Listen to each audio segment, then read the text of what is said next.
And now, ladies and gentlemen, here are the starting lineups for this evening's consolation game between South St. Paul and Warroad. And now let's meet the champions of Section 4, the South St. Paul Packers. In goal, number 1, Jim Lissick. At defense, number 6, Mike McAlpine. And number 7, Matt Wallace. Starting at center, number 16, Steve Woog. At wing, number 9, Joel Troji. And number 15, Mark Meyer.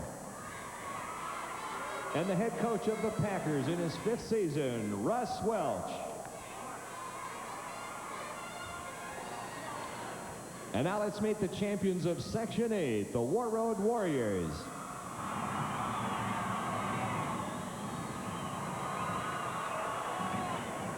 In goal, number 1, Nicholas Axelson. At defense, number 3, Dan Marvin. And number 18, Nathan Fosher. At center, number 7, Joey Biondi. At wing, number 2, Derek Comstock. And number 9, Damon Foster. And the head coach of the Warriors in his 11th season, Tom King. Here are your officials for this game. The linesman is Dennis Roach. And your referees are Buzz Christensen and Mike Tock. On the scoreboard, South St. Paul is the visitor and Warroad is the home team. South St. Paul and Warroad squaring off. One team will have its season end tonight. The other will go on to play Edina at noon tomorrow in the Consolation Championship. And I think, Steve, I guess for the folks at home to watch, goaltending will probably be the thing to concentrate most on tonight because, as we said, neither of these clubs got that real standout job last night. That's right. Axelson, the Warroad goalie, the import from Sweden, is not feeling good, Ted. And I didn't get a chance to pin whether or not he was warming up in the nets, and it doesn't look like him out there. And I think it's going to be the sophomore in the nets for Warroad. Can you catch the number down there? It doesn't look like Axelson to me. It is Axelson. Is it? But he definitely is not right. They say he was feeling very sluggish all day. He was pulled last night in the 3rd period against Jefferson. There's Jim Lissick in the South St. Paul net. A little bit of a wanderer around the cage. Well, Lissick's been both hot and cold this year, and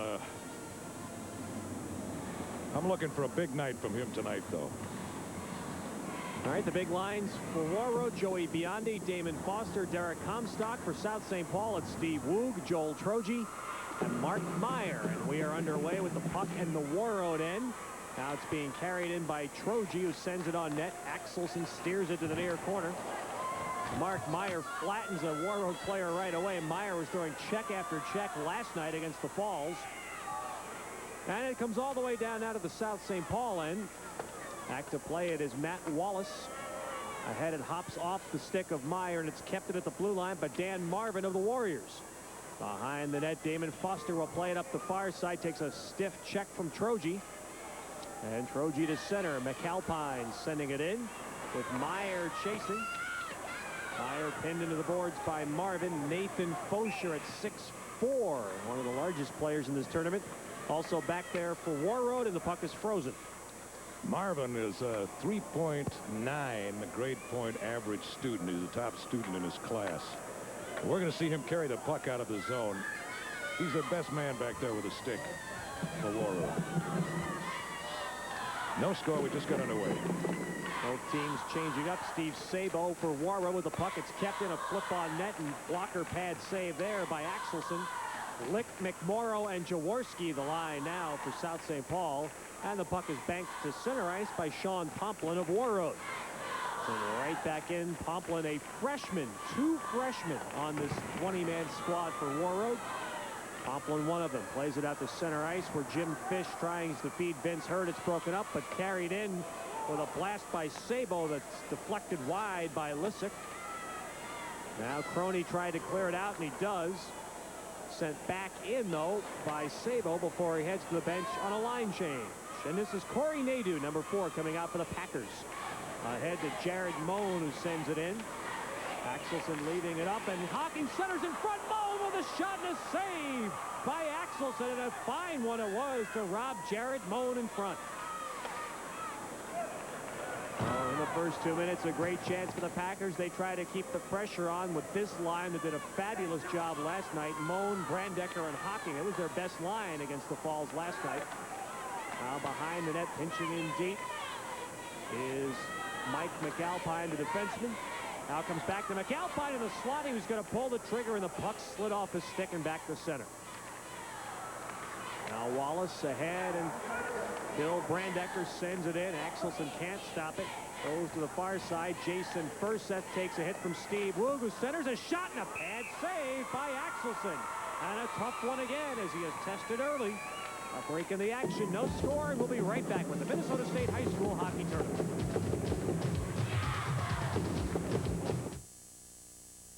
Preseason savings on top quality Bryant air conditioning. Save up to $500. Call Precise Heating and Air Conditioning for a free estimate.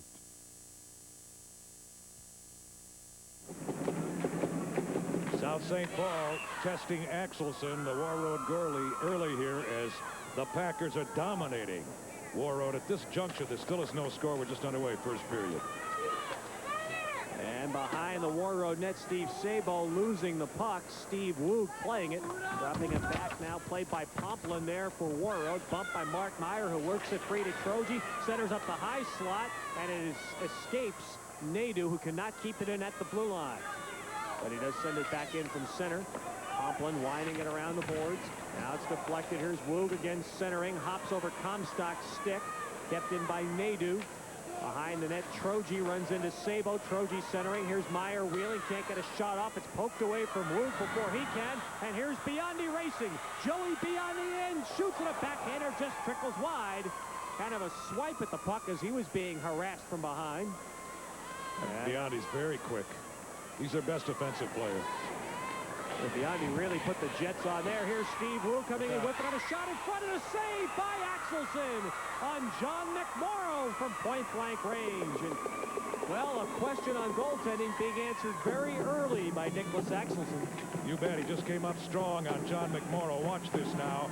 McMorrow with a clean shot. Goes high. Glove save by Axelson. He even made a bigger save on Jared Moen about a minute and a half ago. Warroad yet to get a chance on net. They've been outshot 4-0. 3.5 minutes gone in a scoreless first period. Dan Marvin losing it behind the net. McMorrow trying to stuff it in, and he cannot as Axelson cuts the post off, and then the net is knocked off the mooring. Teddy, South St. Paul's just out muscling Warroad right now. They're bigger, they're stronger, and they seem to have their skates on now, and Warroad seems like they're in a daze at this moment. Although I must say that in last night's game, Warroad started out slowly too. They're going to drop the puck now to the right of Axelson. We're in the Warroad zone, no score. South St. Paul really tried to muscle International Falls last night. They hit a lot, but the Falls kept coming. And they took advantage of a couple of defensive mistakes to win the game. Now it's fired in by Jim Fish on net. Lissick a save, and then Fish gets another chance, and Lissick cuts it off. Now it's cleared to center, and here comes Ken Jaworski. Jaworski stick handles in, and he hit the pipe. Jaworski hit the post. He beat Axelson, but it clanked off the pipe. Now Fish clears it out to center for Warroad. Jaworski made a beautiful move to get in free. Out center, poked ahead by Wallace. Warroad stopping at the blue line. McAlpine for South St. Paul. And now it's played by Dan Marvin at the Warroad line. Ahead for Aaron Stosecuff. Sends it into the South St. Paul end. Backhanded ahead by Nadeau. Nadeau now rushing it to center where he's banked into the boards. And it's cleared ahead to Brandecker of the Packers, a goal scorer last night. A pass, though, hitting the streaking Hocking in the skates behind him, and Warroad sends it back in. Nadeau now ahead at center. It's off the stick of Sean Pomplin. Ahead Jason Furset. And Furset fires it back into the South St. Paul end. Chasing forward is Ted Hepner, another freshman, who's the other one playing on this Warroad team, number 11, Hepner. Meanwhile, it's McMorrow, or actually Jared Moen, sending it in on net. Axelson holds. We have a break in the action with no score, and we'll be right back with the Minnesota State High School Hockey Tournament.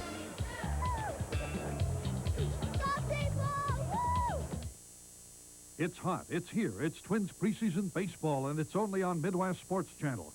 Join us Sunday at noon when the Twins play Houston exclusively on MSC.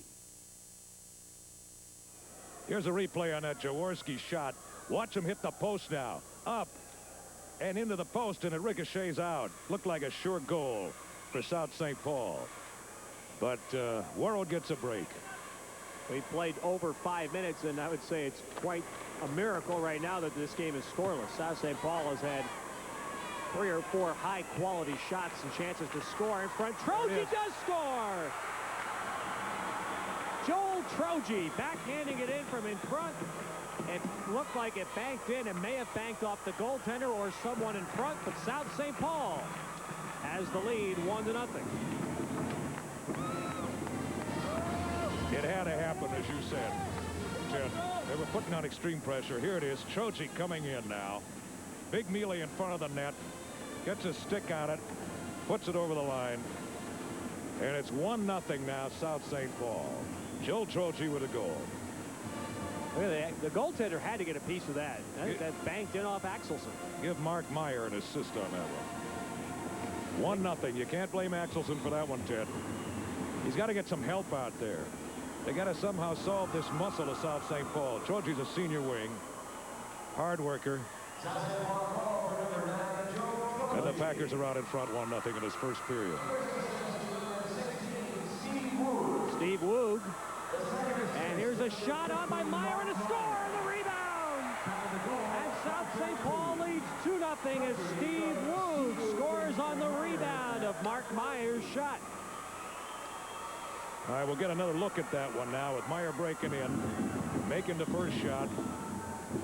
Axelson, all right, here we go now. Meyer coming in, shooting. Axelson makes the save. He doesn't clear. Woog's Johnny on a spot. Glove goes up by Axelson, but he can't make the save. It's 2-0. As the Packers are rolling now over Warroad. And those 2 goals come just 9 seconds apart as Meyer shot a save, but Axelson kicks that rebound right out, and Woog flips it up top. So Joel Troji with 1, Steve Woog with 1. They come just 9 seconds apart. South St. Paul leads 2-0. I think what Warroad's got to do is play what I call religious hockey. Shoot the puck into the South St. Paul zone and pray that you get it back. At least it'll keep it out of their zone, Ted. Here's Jim Fish for Warroad, ridden off the puck by John McMorrow. And the Packers coming back again. Stood up at the red line by Aaron Stosecup. And now shot in by Dan Lick behind the Warroad cage. Sabo up the near wing boards. A man goes down. Now it's centered in the slot for Lick, who catches it in his freezers, then lets it drop. Thrown on net by Jaworski. A save. McMorrow trying for the rebound. Bumped off the play. And here's Pomplin on the far side. He's checked into the boards by McMorrow, and the puck is frozen. It is 2-0 South St. Paul with 8:58 remaining in the first period on the quick goals by Troji and Steve Woog. The South St. Paul's playing almost arrogantly right now. I mean, they're pinching in real tight, getting in low, and just daring Warroad to try to break out of their defensive zone, and Warroad's unable to do it. It's just tremendously one-sided now. And we've got a roughing penalty now on Warroad. Well, you saw that happening. Vince Hurd came in very late after McMorrow had frozen the puck on the far side, and Hurd came in with a late hit on McMorrow, and they penalized Hurd at 6:02. So South St. Paul leading 2-0 goes in the power play. And the scouting report we got on South St. Paul clearly was they like to pressure early and score fast and get up on teams. Here's a wrist shot off the faceoff. steered up to the boards to the glass by Axelson. Troji plays it, comes back to Nadeau at the point. His shot through a traffic deflected. Axelson saves. Puck loose. A shot right into him, and he saves it again. And he holds on. Axelson's very quick out there. He had to get out there in a hurry because the puck was loose. This young man from Sweden's getting a workout. His father's in the service. He's at the game tonight. Normally he's stationed out in the Near East, but he's here for the game. And his son's playing well, despite the fact his club is down 2-0. Joey Biondi and Steve Woog take the draw. Mark Meyer with it. Meyer shoots right on. A save, and Axelson holds it again. We talked earlier, Ted, off the air, and I mentioned that Axelson was not clearing his rebounds last night. He is tonight. Very quick. Looks a lot sharper than he did last night. Clearing and controlling as he did there. Controlling that loose one. Shots on goal right now, 13-1 South St. Paul. Here's the puck in the slot again, batted away. Back at the point to Nadeau. He fires through traffic. It deflects just wide and then is finally cleared by Warroad with 1:20 on the power play. Now pressuring was Biondi. Steve Woog circling out from behind his net. Here come the Packers, pushing it ahead to Meyer. Meyer catching up. Meyer skating into the slot unmolested, dropping it. Here is Woog trying to feed in the slot to Meyer, and it's Troji flipping it in front, batted away, and pass. The point men Nadeau and all the way back into the South St. Paul end with 50 seconds on the power play.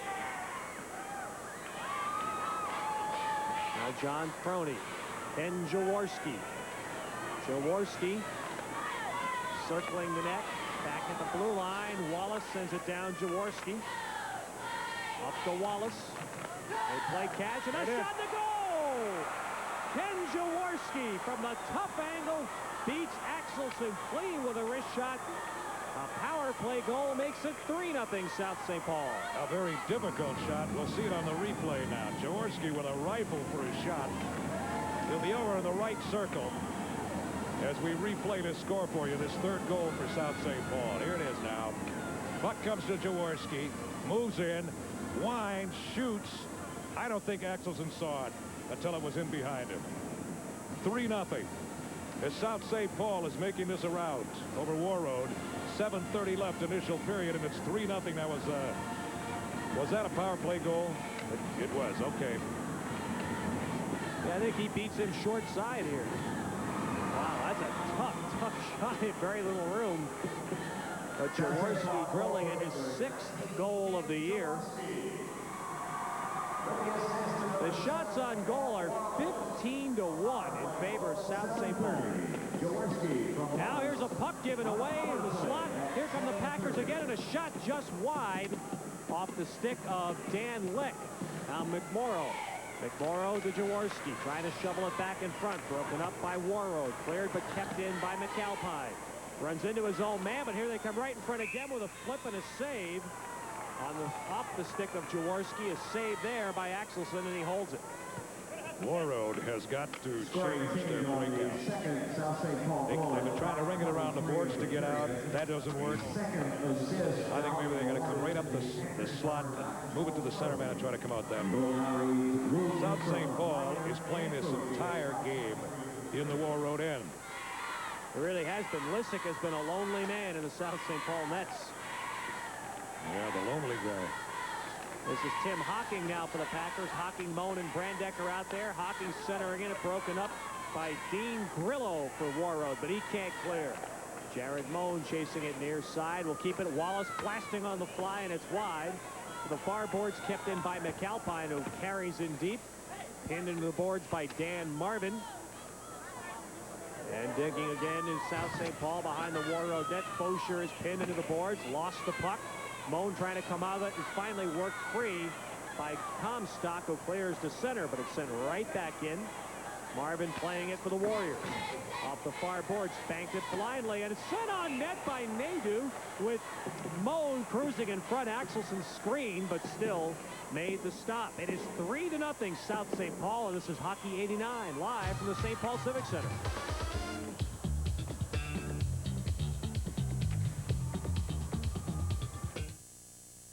Here's the long and the short of it. automatic transmissions in full-size pickups. At your Ford dealer, they're short on automatic transmissions. Even when they look hard and find one, it cost you over $850. But your Heartland Chevy dealer, we're long on automatics. Matter of fact, Chevrolet now gives you the automatic transmission, no charge. A $795 savings. So put it into overdrive. All new full-size pickups with these savings won't last long. At your Heartland Chevy dealers.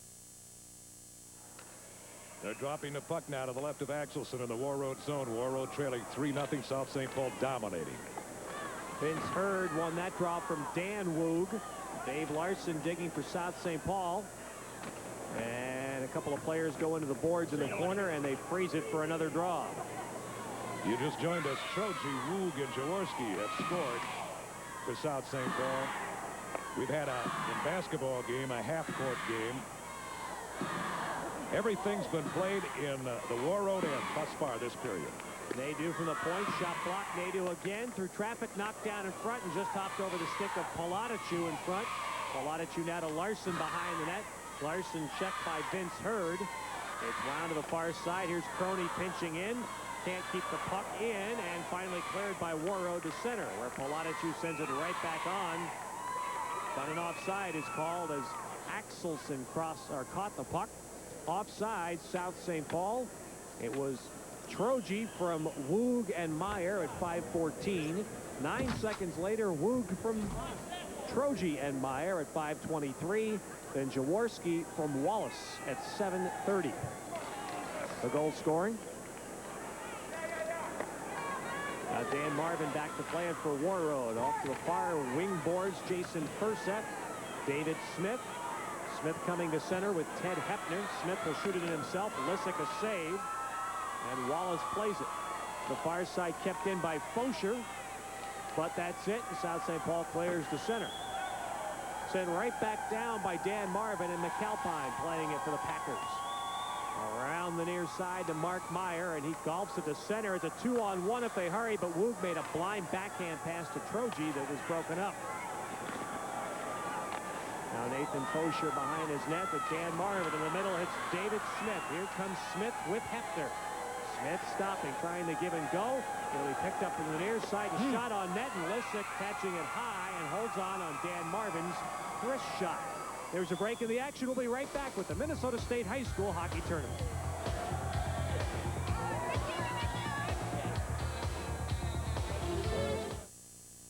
Getting bogged down in financing can put the home of your dreams out of your reach. Now there's help. Realty World and TCF. Ted Robinson, Steve Cannon with you here at the Civic Center. 4:52 left in this initial period. South St. Paul leads 3-0 as we take the draw to the right of Lissick in the South St. Paul zone. You think anybody will have trouble figuring out who is who up here? The vocal timbre is a bit different. It's nice to be with you finally, Steve, a noted hockey fan. Thank you. Nice to be with you too, Ted. Right now, Warroad, they're awfully nice. They could try to reverse this game a little bit. It's been all South St. Paul. They've outshot Warroad 15-3, and they lead 3-0.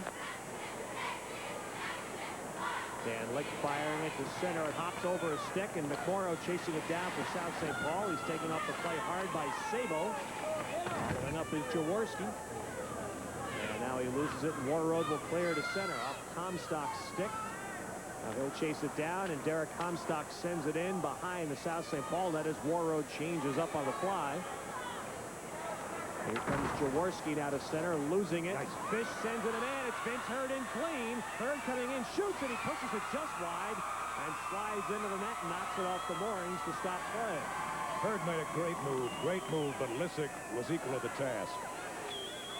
With the score, South St. Paul 3, Warroad nothing. This is Hockey 89 live from the St. Paul Civic Center.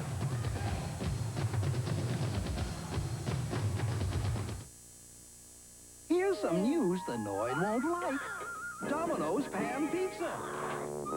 Thick, chewy crust smothered with cheese and toppings and delivered in 30 minutes or less, guaranteed.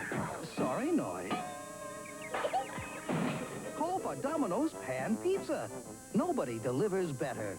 Big news from Domino's Pan Pizza. Call for our Pan Pizza meal deal. A pan pizza with 2 toppings and 2 servings of Coke, just $8.95 plus tax. Call your participating Domino's Pizza store today. This was the best chance that Warroad had thus far when Hurd broke in. Made an excellent move here as he goes to his backhand. Watch him now. This is Vince Hurd on the backhand, now to the forehand. Now he flips it up. Great toe save there by Jimmy Lissick of South St. Paul. Now notice how hard Hurd went into the post there. He's still lying on the ice, and they're attending to him. Hurd is a senior center. He played in the last 2 state tournaments. He's a co-captain. He also has played in 6 state tournaments. We're talking football, baseball, and hockey. Hurd's a catcher on the baseball team. Last summer, he had mononucleosis, and this year after football, he got a rare blood disease and almost died from it. As they've got him up now, Hurd missed the first month of the season because of that blood disease. Hopefully he'll return here now. His brother played hockey at Warroad and plays for the Warroad Lakers now, semi-pro team. Hurd is leaving the ice very slowly. Can you make out whether or not it's his knee or what is it? The right leg of some sort, and boy, it's a shame. He hit, as you could see on the replay, he lost his edge as he was cutting in to try and get a shot off, and he fell. And we'll see it again. You'll see that he's actually going down before he can even shoot the puck, and the lower parts of his legs hit the post awfully hard. All right, Lissick's coming out to meet him now, the goaltender. He's on his backhand. Now he falls, flips it up. Toe saved there by Lissick. Hurd comes in. His knee twists as he bangs into the post. And now they're taking Vince off the ice. Yeah, the back of the right knee, which is, correct me if I'm wrong, but the back of the knee is not very well protected, is it? No, but at least he's not even in the runway. He's sitting on the bench, so that's a good omen. If he was really hurt bad, I think they'd take him downstairs right away, but we'll see. Corey Piper, number 13, is out for Warroad. He takes Hurd's place on this line with wingers Stosecup and Fish. Up in the South St. Paul zone, 3-0 Packers, 3:40 to go, first period of this consolation bracket game, and breaking out there will be a penalty against Dan Marvin of Warroad as he hauled down Bill Brandecker of South St. Paul to prevent a 2-on-1 break. So a penalty will give South St. Paul their second power play. This could hurt Warroad also because Marvin's their best defenseman back there. 3-0 in favor of South St. Paul. It's ironic that Hurd would get hurt, and now they take this penalty. Here's the replay now. You can see the hook. And it was a 2-on-1 if Brandecker had gone by. That's why Marvin did it. Right, it's a good penalty to take if it doesn't cost him with a power play goal. 3:34 left initial period. South St. Paul leads 3-0. Now the Packers are 2 for 3 on the power play now in the tournament, scoring on their 1 in this game with Jaworski scoring earlier in the period. They have Woog, Troji, and Meyer out with Nadeau and Crony at the points. Now Warroad cannot clear it, still can't. Woog keeping it in at the blue line now. It is slides just across the blue line, and John Crony brings it back in offside. They're working on the back of the knee of Vince Hurd, as you can see here, as we give you a tight shot. Now he's standing. Working gingerly with it. I think he'll be back. Any hope for Warroad? They're going to need him back. Biondi and Comstock killing the penalty for Warroad up front. In the Warroad zone, Woog sends it back at the point. Crony returning it down the boards to Steve Woog, who's spun around by Biondi, and finally the puck picked up by Sean Pomplin and sent down the ice with 1:25 remaining on the power play. Now Nadeau up to Meyer, hits Troji streaking through center, and his shot off a stick will go out of play. That was up there in left field. Out there in Dan Gladden territory. Twins win today. Big. Herbeck and Guidy with back-to-back home runs. How'd you like those pictures of Orlando on an 84-degree day? That was nice. But I like this macho weather, right? Yeah, I know you do. This is hockey weather, guy. Steve and I went out for a walk between sessions, and I can vouch for the fact that Steve was professing his love for that beautiful northerly wind whipping in at about 25 miles an hour. It was embracing, wasn't it? Off the draw, Woog trying to push it in front. Blocked. Actually, that's Dan Lick trying it for McMorrow, and it was blocked. Sent to the far side where Hurd right back out on the ice. Vince Hurd clears it to center. Here come the Packers right back in, and a shot slid just wide by McMorrow. And the puck clears back out to center with 55 seconds on the power play. Lick, McMorrow, and Jaworski the line for the Packers. And inadvertently, Lick flips the puck up into the Warroad bench and out of play. We went for that walk, gang, and we went to an Italian restaurant. And you're a thin fellow, but you can put away that pasta, can't you? Yeah. Dropped that vowel off the end of my last name a long time ago, though. Did you? 2:22 left to play in this first period. International Falls coming up against Jefferson in the feature game tonight following this contest on Channel 4. Biondi and Comstock back out on the penalty kill for Warroad. And the Warriors doing a good job killing this penalty thus far. We're down to 35 seconds. And now Biondi has the puck, centers it in front, but he had no one there. Comstock was still stuck out by the blue line. Here comes Lick back on the right side. Jaworski for McMorrow in front, but Axelson helps steer it away. Wallace on the far side in deep. Now Lick trying to center, goes right through everybody. And then the clearing pass is whipped on by Comstock. Finally it comes to Biondi, and he sends it down to the South St. Paul end, and this will kill off the remainder of the penalty. 5 seconds remaining. Dan Woog at center, dropping it back to McAlpine, and Warroad is back to full strength. 1 minute and 30 seconds remaining in the first period. Now Dave Larson behind the net for South St. Paul. Larson to the far side, avoiding a hit from Pomplin. And Warroad comes out with it. Marvin has it stick checked away by Dan Woog, centering in the slot for Larson, and it's broken up. And Warroad clears it.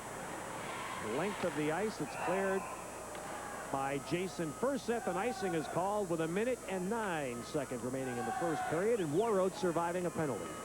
Warroad doesn't want to give up anything else here. Down 3 goals, they still got a chance to get back in it. They get one real quick in the second period, get another one near the end of the period. It's 3-2. They come back in the third period and maybe win it.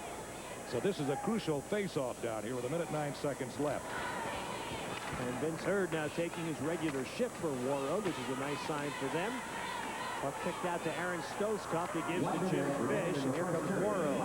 Fish with a wild shot wide of the net. Down in the corner, South St. Paul, and Dan Woog coming right back with it. Hitting in the middle for Dave Larson off his skates. Now Woog kicks it back down to the corner. 45 seconds left in the period. And the puck is fallen on by a Warroad player to freeze play. Steve, every time Warroad shoots the puck into the South St. Paul end, it is immediately coming right back out. Although Warroad's playing a little stronger now than they did in the beginning of that period. There was an avalanche falling on them early on, but they seem to have got their wind now, and they're more acclimated to the South St. Paul forecheck. And they haven't played them even in the last 2 minutes, but they're getting better. 3-0 if you just joined us. 43 seconds left initial period. South St. Paul leads Warroad. And the first 2 goals by South St. Paul coming just 9 seconds apart by Troji and Steve Woog. Here comes Comstock across the line, but Biondi was caught in offside with 30 seconds remaining in the period.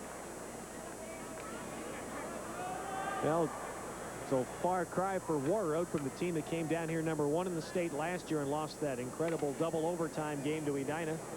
You don't have Larry Olam out there, for one thing, who's now with the Gophers. Mr. Hockey of the North Country, marvelous player.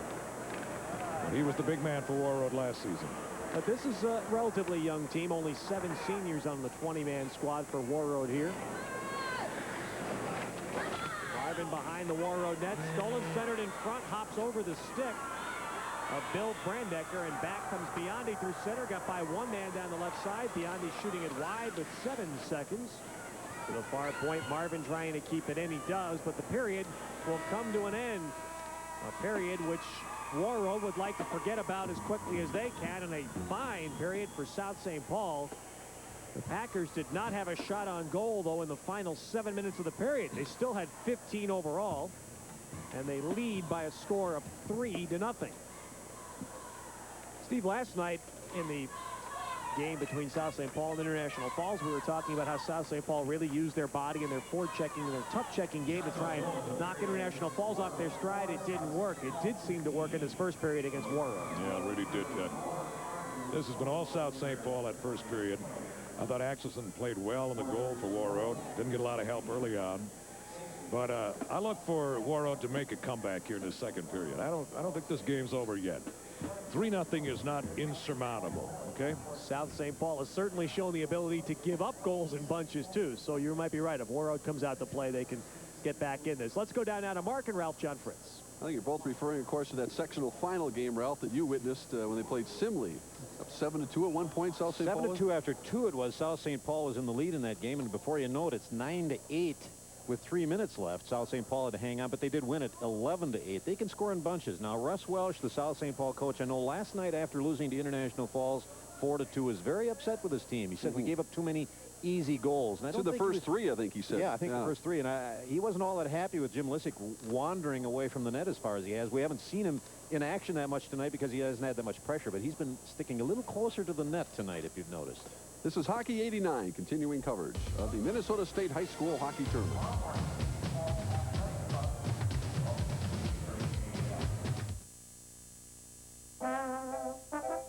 Used to be, when investors got into the stock market, they could almost plan on things going one way.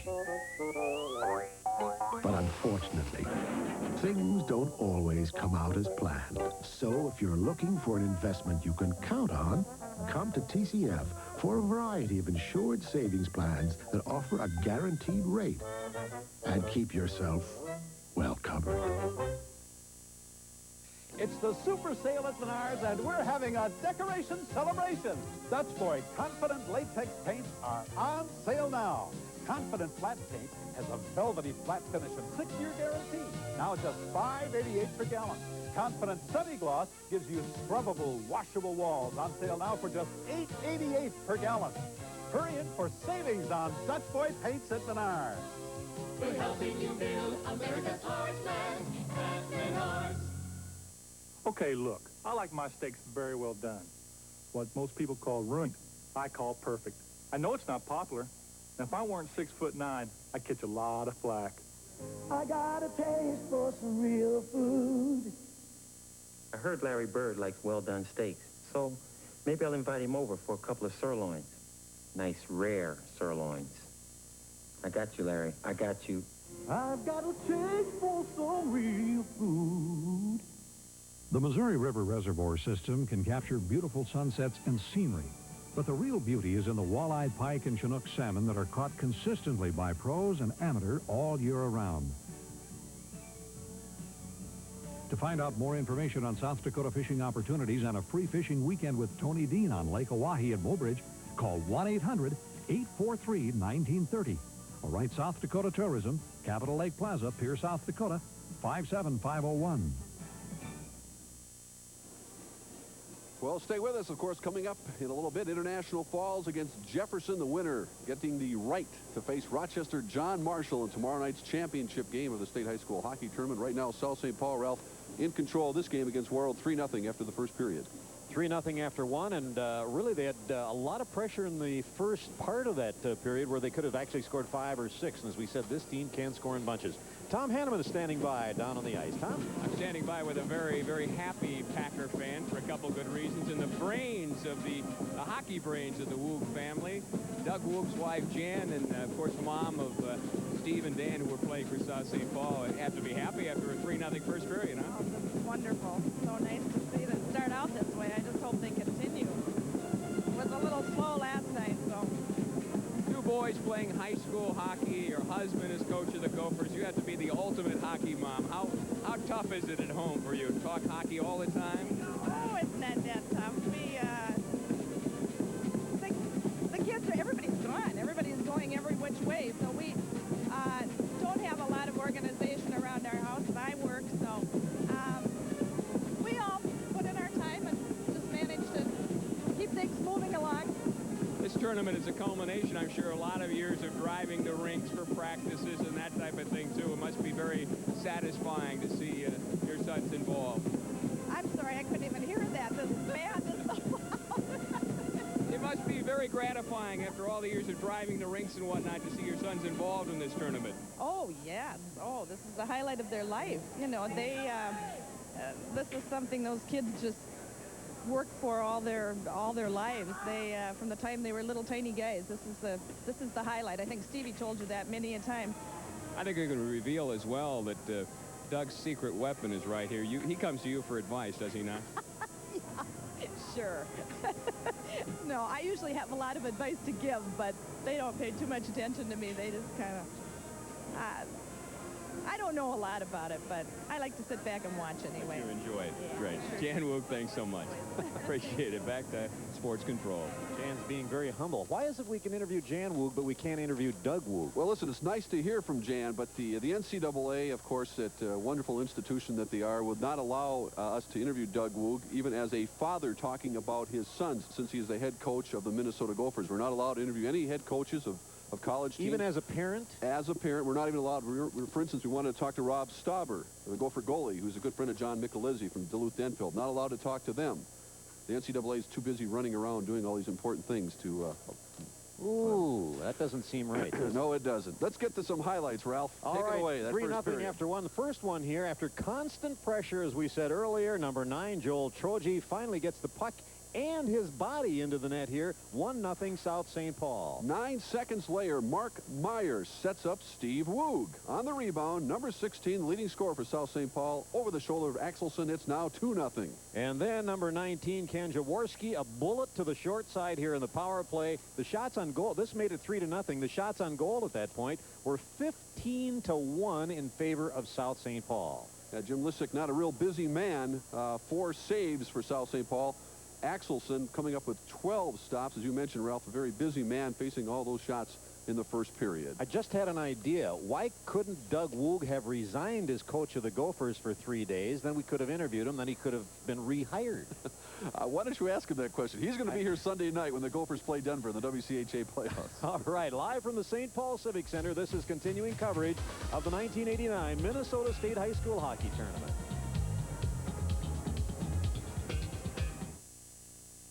Everybody knows that milk's for babies, charming, disarming, whatever they do. Everybody knows that milk's for babies. Wouldn't you know it, baby? Milk's for you. Soft baby skin, strong baby bones, a bright baby smile, and ooh, great muscle tone. Wouldn't you know it, baby? Milk's for you. It's a health kick, baby. Quality Lennox dealers. Since 1895, serving America's families with pride, commitment, value. Knowledgeable, skilled technicians. Professional service. Dependable, affordable year-round comfort. Today, the tradition continues. See your Lennox dealer about a new Lennox air conditioning and heating system and get up to $400 cash back. Your local Lennox dealer. Quality proven over time. Attaboy, Dave. Behind the car, you'll find a special kind of care. At Blue Cross Blue Shield, caring keeps us a step ahead of a changing world. The plan has the flexibility people want. The research retired heart-related disease. See the trend toward shorter hospital stays. Outpatient benefits even more important. You may not always see the care behind the card, but you can't miss the feeling it brings. The care behind the car.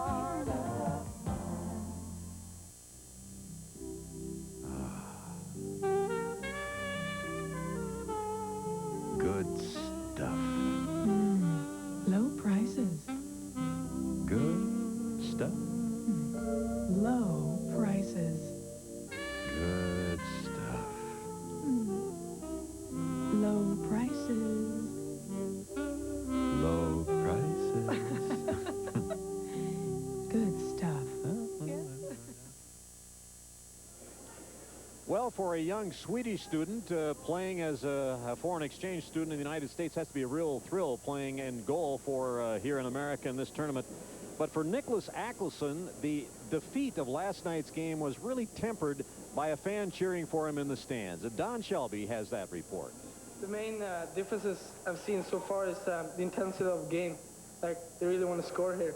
And the shots are much better than home, harder and everything. This was goalie Nicholas Axelson a few days before the tournament. This was his father, Kjell, a few minutes before yesterday's game against Bloomington. I wanted to do a real good game. I'm still proud over him, even if we lose. But, you know, if you're a parent to a boy, you want him to be good. Axelsson came all the way from Stockholm, Sweden to be here for this game. He played hockey himself as a youngster. Now he coaches a junior league team, so he's used to the sport. It's the fans who caught him off guard. We are not like this in Sweden. How are you in Sweden? Oh, some people call us little boarding. What is it? Yeah, we are a little quiet and we don't say so much. Which do you prefer? But this I like. I like it. Oh, it's fun. You act like this then when you watch? Yes. If Kjell's challenge is cheering like a Minnesotan, Nicholas has had to adjust his style of hockey. Teams are more competitive here. They put more pressure on the goalie. Warroad has embraced its newcomer. The tiny town needs every hockey player it can get. Axelsson Sr. is grateful for that and for all the other opportunities his son has at his new home. But right now, his team is behind and Kjell's mind is on the second period. Good so far. It was a little bit unlucky in the beginning, but he's in the game now. I'm not worried. How do you say I'm proud of my son in Swedish? Jag är stolt över min son. Det är svenska. In Sweden. It was an emotional game. Nicholas trying his best against a powerful offense from Bloomington. The action at his end of the ice most of the night. His dad in the stands with the other Warroad parents, never losing hope, even as the game slipped away.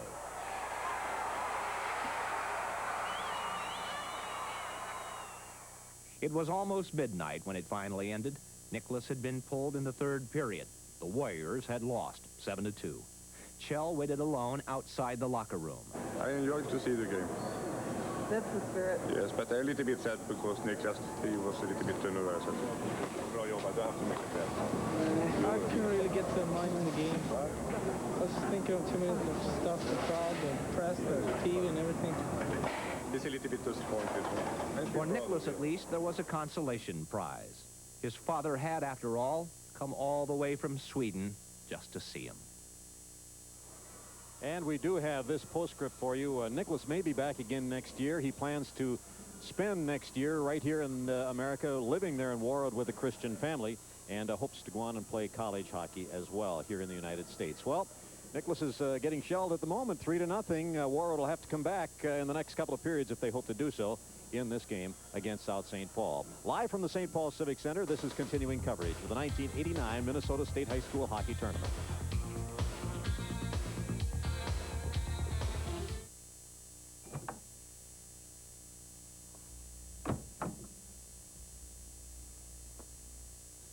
Red Baron.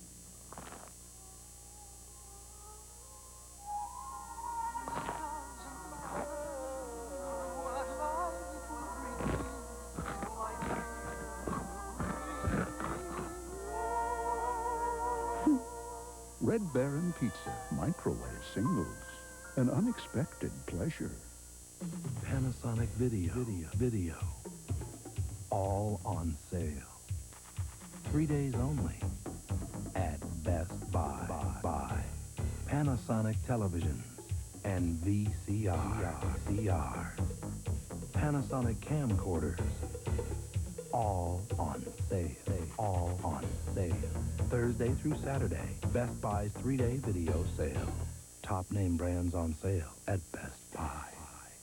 Well, what can we do for you? My name is John, and I'd like to explain. When you go to some banks to borrow money, the way you're treated is almost criminal. What do you want the money for? Well, I'd like to buy a... What makes you think we should give you the money? Well, I thought you were the ones who had it. What is this? Just sign it. What? Escape to TCF. We'll give you an answer within 8 hours on all kinds of loans. How long will it take? We'll get back to you. Over half your electricity comes to you over lines like these.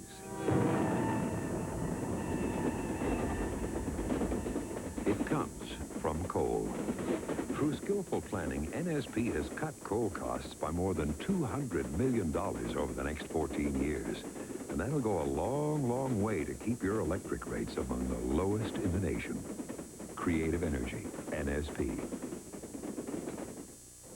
Should Minnesota call a special prosecutor for police brutality? Tonight after hockey. Warroad with the smallest enrollment in the state tournament, 210, trying to find 20 guys out there to do the job here in the second period. Let's go back upstairs to Ted and Steve. And, of course, Steve, I think what Warroad's worrying about, did they leave their best hockey behind when they won their section just to get here to the state tournament? Warroad's got to come out, get a quick goal, Ted, and get back in his hockey game right now. And we're set to go after a first period dominated by the Packers. They outshot Warroad 15-4. Nicholas Axelson stays in goal for Warroad. Jim Lissick, who had a very lonely first period, is in the South St. Paul net, but again, that might be the one hope for Warroad. As a quick shot in the first possession is shot wide by Joel Troji. Here's Steve Wu coming out from two Warroad players with the puck. Banks it back at the point. Wallace through traffic blocked in front and cleared by Warroad. Shot down the ice by Biondi. Moving forward behind the goal is Dean Grillo, leading for Biondi. Biondi circling the cage.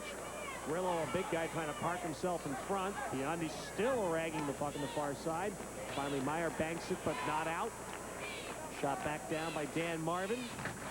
There's Dean Grillo, and the slot goes past Biondi and past the point and back into the Warroad zone, where Meyer racing with Fosher, and Mark Meyer gets there first. Meyer centers behind Troji. He chips it back to the front of the net, and it's broken up, but not out. Nadu sends it on net. Blocked by Marvin. And finally, Warroad does get it to center. There's Biondi coming down while his mates change up. Dumps it to the corner. John Tourney almost does lose in front. A backhander just goes wide off the stick of Aaron Stosecup. The first real giveaway by South St. Paul. Now a shot hits the side of the pipe from Steve Sabo. Warroad looks a lot better here right now, Teddy. Putting on some pressure. First real mistake of the game by South St. Paul, and they gave Stosecup a dead-on chance. But Lissick just got a piece of a puck and deflected it wide. Now back come the Packers. Down the far side is McMorrow in the slot. The puck hit a Warroad defender. Came back on net where Axelson caught it, and he hangs on. They're going to drop the puck now to the left of Axelson in the Warroad zone. We just begun the second period. If you've just joined us, it's been mostly South St. Paul. They lead 3-0. Russ Welch, a very good college hockey player at Michigan State back in the mid-70s. Third tournament appearance. Tom King finishing up his fourth year at Warroad. This is their third straight year of the tournament. Now the draw to the right side of Axelson. And it's back at the point where Crony shoots it, steered away by Axelson up into the crowd. That was a real nice piece in between periods, getting a chance to listen to Axelson's father. Yeah, it was nice. I like that last shot of the father walking off with his son with the arms around each other. A nice human quality to it. No matter how tough the games themselves may be, when your team doesn't do as well as you hope, those are the memories you take back from playing in this tournament. Now the puck comes down to the South St. Paul end. Nadu around the boards on the right wing side, pushed ahead but kept in by Marvin at the blue line. And now Crony behind his net again. Up the right side, and it's cleared by Jaworski to center. Now the Packers come down the right side with it. Crony takes it in deep. Sticked off the play by Marvin. Jared Moen sending it to the far side where McMorrow throws a check. South St. Paul has not had a shot on goal in quite a while. They didn't have one in the last 7 minutes of the first period, nor have they had one in the first 2.5 minutes of this period. Now, Hocking will get to this puck first, trying to center it, hit the back of the net. Brandecker now to Hocking behind the cage. In the slot, a shot just kicked away by Axelson. Good quick shot there. Axelson's very sharp tonight. Very sharp. Moen got that shot off, but center ice, Wallace with it for South St. Paul. He's hit hard into the boards, and Marvin comes back for Warroad. Looks to center for Furseff, and he's bumped off the play. Furseff was getting mugged out in front of the net there by South St. Paul. Well, David Smith in there fighting with Moen, Furseff, and the puck is frozen. 3-0 South St. Paul, and with a break in the action, we'll be right back with the Minnesota State High School Hockey Tournament.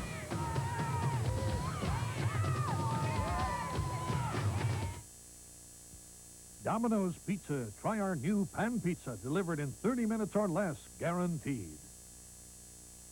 Hi, I'm Tom Kelly, and you're watching Channel 4, the Twin Station. You know, Aaron Stoskopf is a big lad. 6'3", 210 pounds. Still, he's one of the fastest players on that Warroad club. Warroad's got kind of an all-or-nothing team. They have some very big players and a lot of very small players. They don't have that consistent size all the way around. South St. Paul trying to move it out of their end. Chipped ahead. Here's Jared Mullen. 2-on-1 with hockey. Mullen with the big blast, and it's wide. He's back to the near point where it's kept in by McAlpine. Sent in front for Brandecker. Hopped his stick to the far side. Pushed ahead by Pomplin.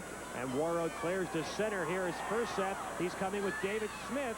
Furset down in front for Smith, and it was blocked by McAlpine on defense. Nice play by McAlpine to break up that 2-on-1. Played it beautifully. Warroad's picking up the pace, though. Rushing back is Sabo. Sabo bumped down by Steve Wu, coming back nicely. And Matt Wallace plays it for the Packers around the far side. Mark Meyer at center at Hop Wood's stick, but there's Troji pushing it ahead. Steered to the far side. Trailing the play was Meyer to try and center it. Broken up, and back comes Warroad. Here's Marvin into the zone. Marvin feeding in the slot. Quick shot goes wide. Grillo sending that wide. And the Packers back. Maydew at center trying to start Meyer. It's broken up. Now Meyer keeping it in at the blue line. Comes it deep for Troji. And that centering attempt stolen by Sean Pomplin. Kept it at the blue line, though. This Troji Woog Meyer line continues to be the line that harasses Warroad tonight. Warriors trying desperately to get some consistent rhythm going here. And Dean Grillo will start out, feeding Joey Biondi, who's been quite all. There's a nice move by Biondi, but he just lost his balance after making the move, or else he would have been down the right side for a good shot. Biondi's an exciting player. It's a great news. Biondi will be playing his hockey at Brown University next year. Got to be a student to play there, don't you think? That's right. No such thing as a student athlete. You're just a student there. There's Jaworski with a shot from a bad angle, kicked away by Axelson. Delayed penalty coming up on Warroad.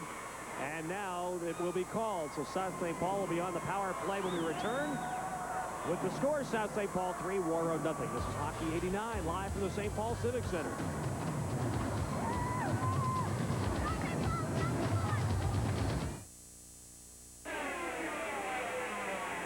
The 1989 Chevrolet Celebrity, all dressed up without running up the price. $11,870 at your Heartland Chevrolet dealers.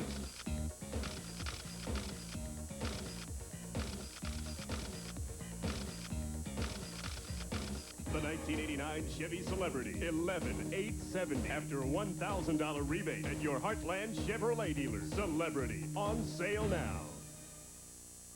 Dan Marvin is the culprit here. Watch him now. Number 3, checking from behind. They'll probably call interference on it, however. So this doesn't help Warroad's cause, trailing 3-0, to have one of their best defensive players in the cooler for 2 minutes. Vince Hurd on the penalty kill for Warroad won the draw, but South St. Paul keeps it in. Now Hurd trying to clear, can't. Closing in, a pass in front goes right through the crease to the near side. It's centered by Jaworski, broken up. Now Jaworski again with Lick sent on net, and Axelson covers up. Warroad's having a terrible time clearing the puck. They fanned on the puck quite a few times. I wonder if that ice is getting slow from the heat in here. You know, that's what you'd think. Again, Warroad, like the Falls last night, used to playing in 10 and 15-degree buildings. You know what I miss in modern day hockey? The toe shot. You ever see that? No. They outlawed it, you know. That puck used to go a mile a minute, and they can't use it anymore. They do now. Crony from the point cranks one that goes wide. The near side, Mark Meyer with it. Meyer looking, and that's Woog in front for Troji off his stick.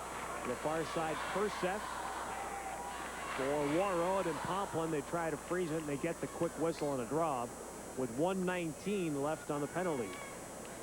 The toe shot was a kick shot with a stick. Come up behind this, you kick the stick. And I want to tell you, that puck would really take off. You know John Mayasich. Yes. Storied player in this tournament. Still holds records for Evelyn High School. He had a great kick shot. Doug Woog had a kick shot. Never got to use it, though, because they outlawed it before he was old enough to use it. You kicked your own stick. You kicked your own stick. Wow. I'd Yeah. like to see that someday. Well, I've never seen it. People must have got hurt. That's probably why they outlawed it. Off the draw, kept in by Nadeau at the blue line. Down deep to Steve Woog. Now Meyer. Meyer stick handling through in front. A quick shot kicked away by Axelson. That Meyer's dangerous. Axelson holding his ground, not going down, playing his position. Another good stick save there. Shot from a tough angle, and finally Warroad golfs it the length of the ice. Sent down by Nathan Fosher. 45 seconds on the South St. Paul power play. They lead 3-0, approaching the midway mark of the second period. Here's Meyer, and quick wrist shot, and a pad save by Fosher. And here's Biondi back, clearing it for Warroad. Time for one last good rush here. 25 seconds on the South St. Paul power play.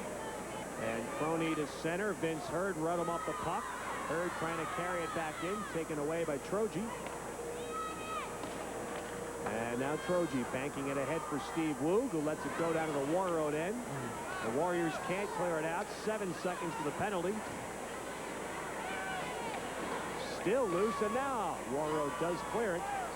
And the penalty over. Marvin is back out. It's full strength for Warroad, so icing is the call. It's 3-0. Warroad trailing South St. Paul in this second period. 7:21 left. I'll tell you, this big Mark Meyer, 6'1", 175-pound winger, he's a senior, showing me a lot. He got a big shot. He doesn't look like a graceful skater, but you know, he really gets it done, doesn't he? Whitey Weller, the longtime assistant at South St. Paul, says that's the best shot on their team, Mark Myers. He's right. They're going to drop the puck now to the right of the Warroad goaltender now, Axelson. Brandecker and Hurd on the draw, and Marvin comes out with it for the Warriors. Dan Marvin bringing it up and dropping it.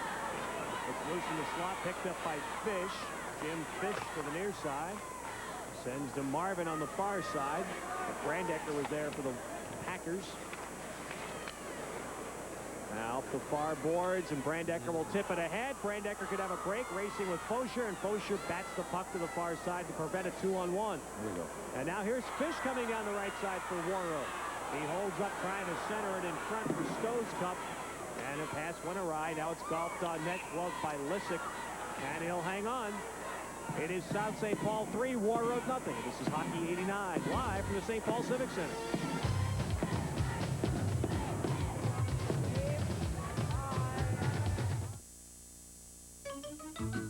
When you've applied for a loan, the first thing you want is a fast answer. The last thing you want is to wait. And wait. And wait. And wait. Escape to TCF. We'll give you an answer in 8 hours on all kinds of loans.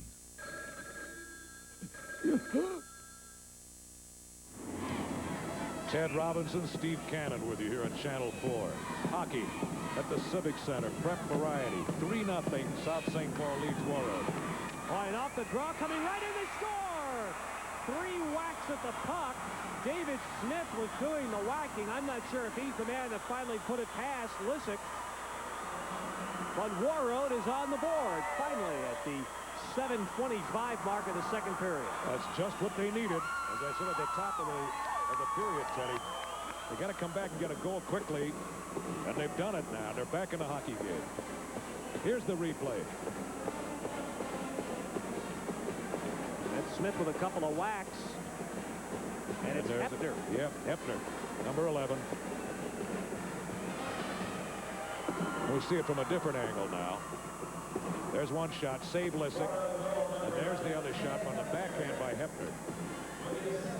So it's give the assist to David Smith, Hefner to goal. At 8:25. Talk about thrills. How about a 9th grader playing in the state tournament and scoring a goal? Excellent. Excellent. Warroad's come alive here. They're back in the hockey game. Both of those freshmen play for Warroad, Ted Hepner and Sean Pomplin, and that's Pomplin with the puck sending it in. So 3-1, South St. Paul the lead. 6:25 remaining here in the second period. This is trouble. Yep, breaking down. Here come the Packers. 2-on-1. Palatichu with Larson. Centered into the crease. Axelson broke it up. And Wood to the far side. Wood trying to center it in front for Larson. Broke it up. Puck still there and lifted over the net by Palatichu on the backhand. Back to the point. Crony will keep it in.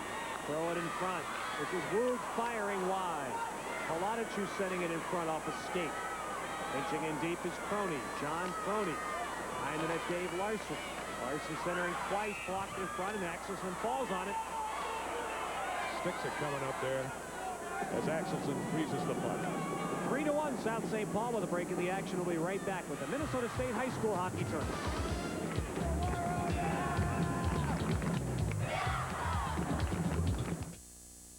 Hey, Twins fans, don't despair. Even if you can't get down to Florida this year, you can watch us in spring training on Midwest Sports Channel, cable TV, home of the Minnesota Twins. Warroad back in the hockey game now here at the Civic as Hepner has scored 3-1 in favor of South St. Paul. Now Marvin behind the Warroad net with McMorrow and Lick, and they'll freeze it for another draw. This is South St. Paul's 24th entry in this tournament. Only one other club has been here that many times. That's Roseau. But South St. Paul's always been a bridesmaid, Ted. They've never won that big one. Yeah, a lot of good coaches. Lefty Smith took 8 South St. Paul teams to the state tournament before going to Notre Dame. Doug Woog took 3. Russ Welch now has taken 3.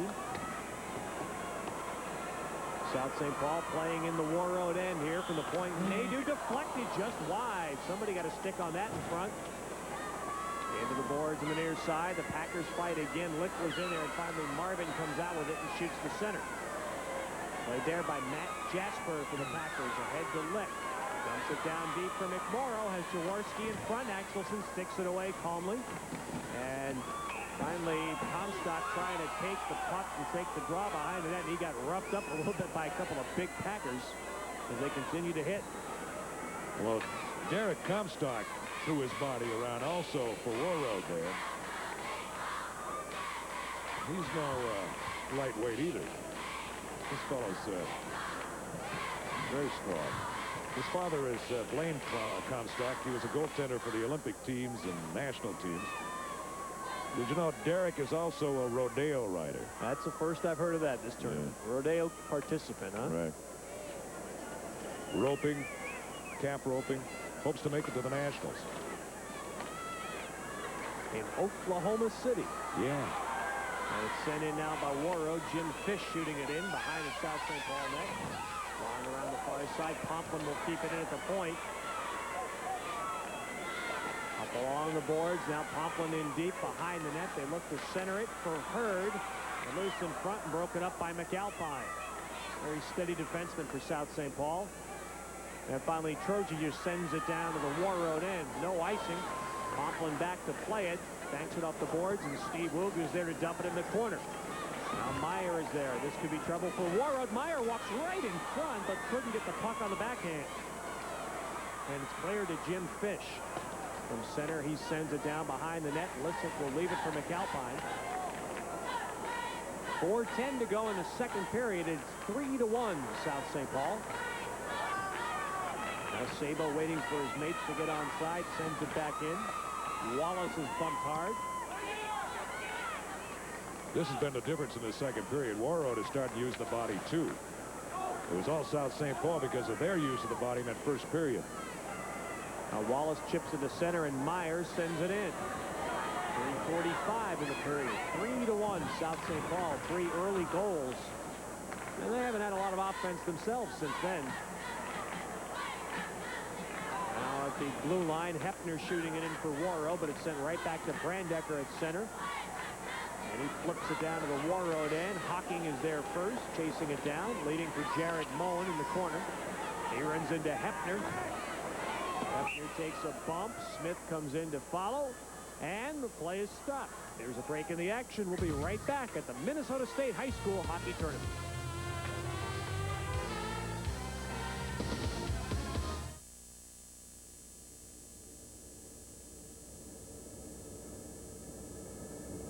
If you're thinking of smoking cigarettes, there's something you might want to know.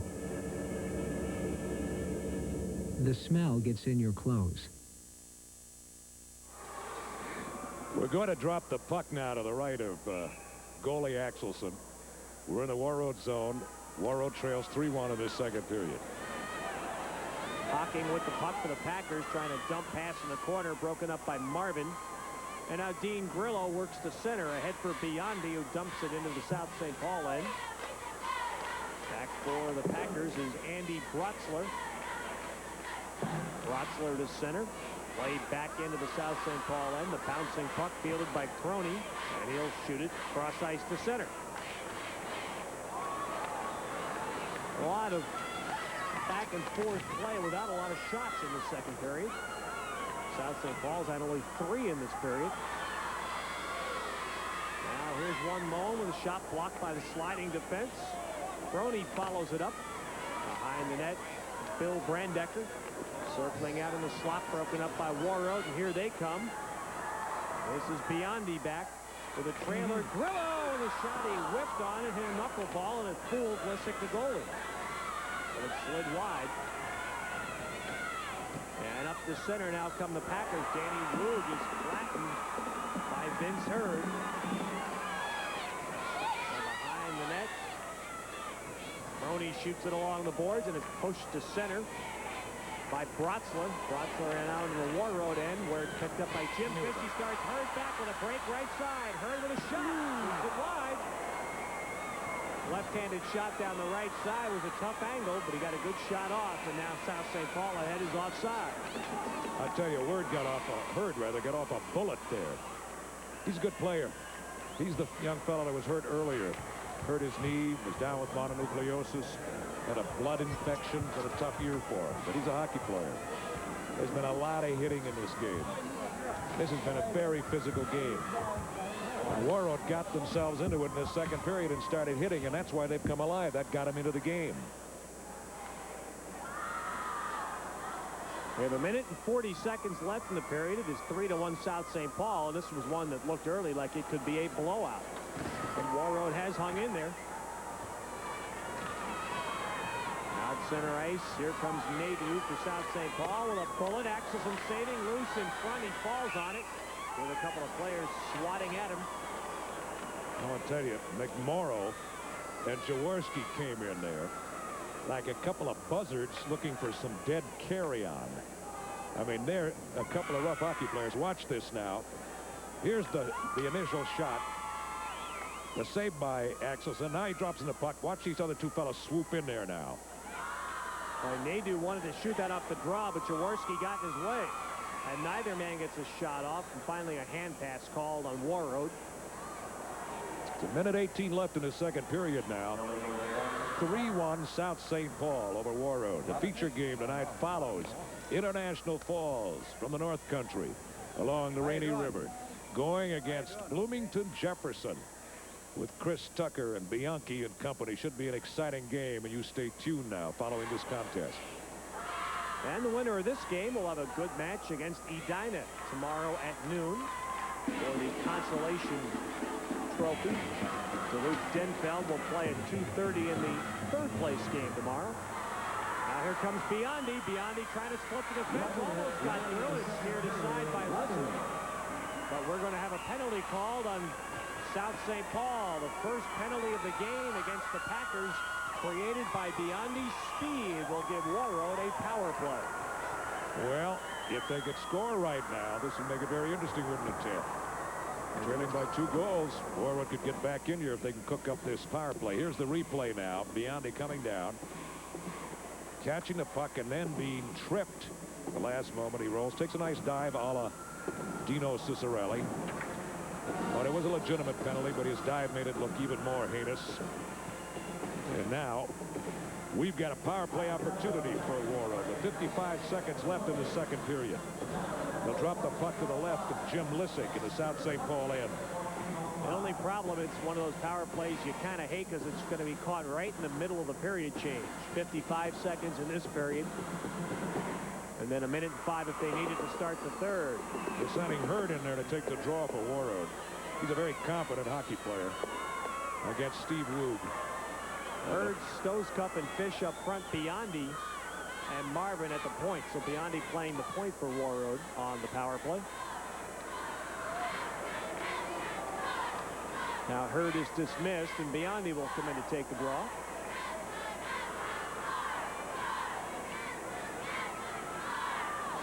And finally down. Fish sending it back at the point to Hurd.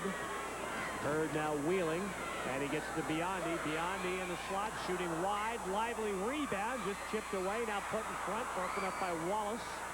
At the far side, Stosecup keeping it alive. Here is Hurd at the doorstep, shoots, and it's blocked in front. Rebound. A single goal, but no red light, and it was smothered just before it crossed the goal line. Looks like a scrum in rugby, doesn't it, Tim? Whoa, what a pileup down there. That or a fumble. Yeah. Somehow it didn't go in. Let's see if the puck got over the line. Here's the shot by Hurd. One shot. Lissick makes the save. Bounces against his pad. Now Hurd takes a big shot there from McAlpine. Big pileup. I don't think it went over the line. And you wonder, there's Matt Wallace in there. And Matt Wallace dived on, or dove on that puck. Are they going to call a penalty shot here? If he was in, if he... Number 7. Yes. Yes. 2-minute minor, freezing the puck in the crease. Can't do that. He throws the puck in the crease. This is going to be a penalty shot. Yes, it is. And we saw this in Section 6 final for the Edina and Minnetonka. That's right. Minnetonka put their best shooter up there, Larson, if I remember. And he had Bertram, the Edina goaltender, beat, but he hit the post. That was a very close call because Lissick, the goalie, was on the puck as well as Wallace. There's no question Wallace was there. We could not tell who was the man that actually throws the puck. The referees say it was Wallace. In this situation, South St. Paul, or rather Warroad, will be able to select their best shooter. Who do you think it'll be? I don't think there's any question.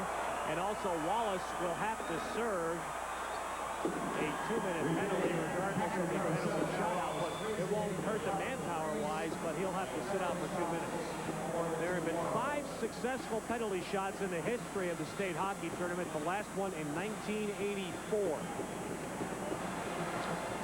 And no better chance, Steve, for Warroad to get back in this game with just 33 seconds left in the period. Joey Biondi's the man of the hour. Could be, and sometimes is, the most exciting play in hockey. A rarity, a penalty shot.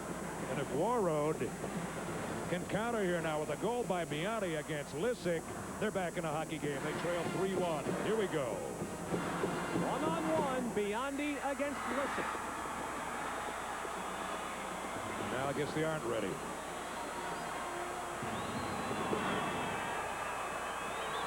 In 84, when Miller had the penalty shot, he scored on it. And now here we go, Ted.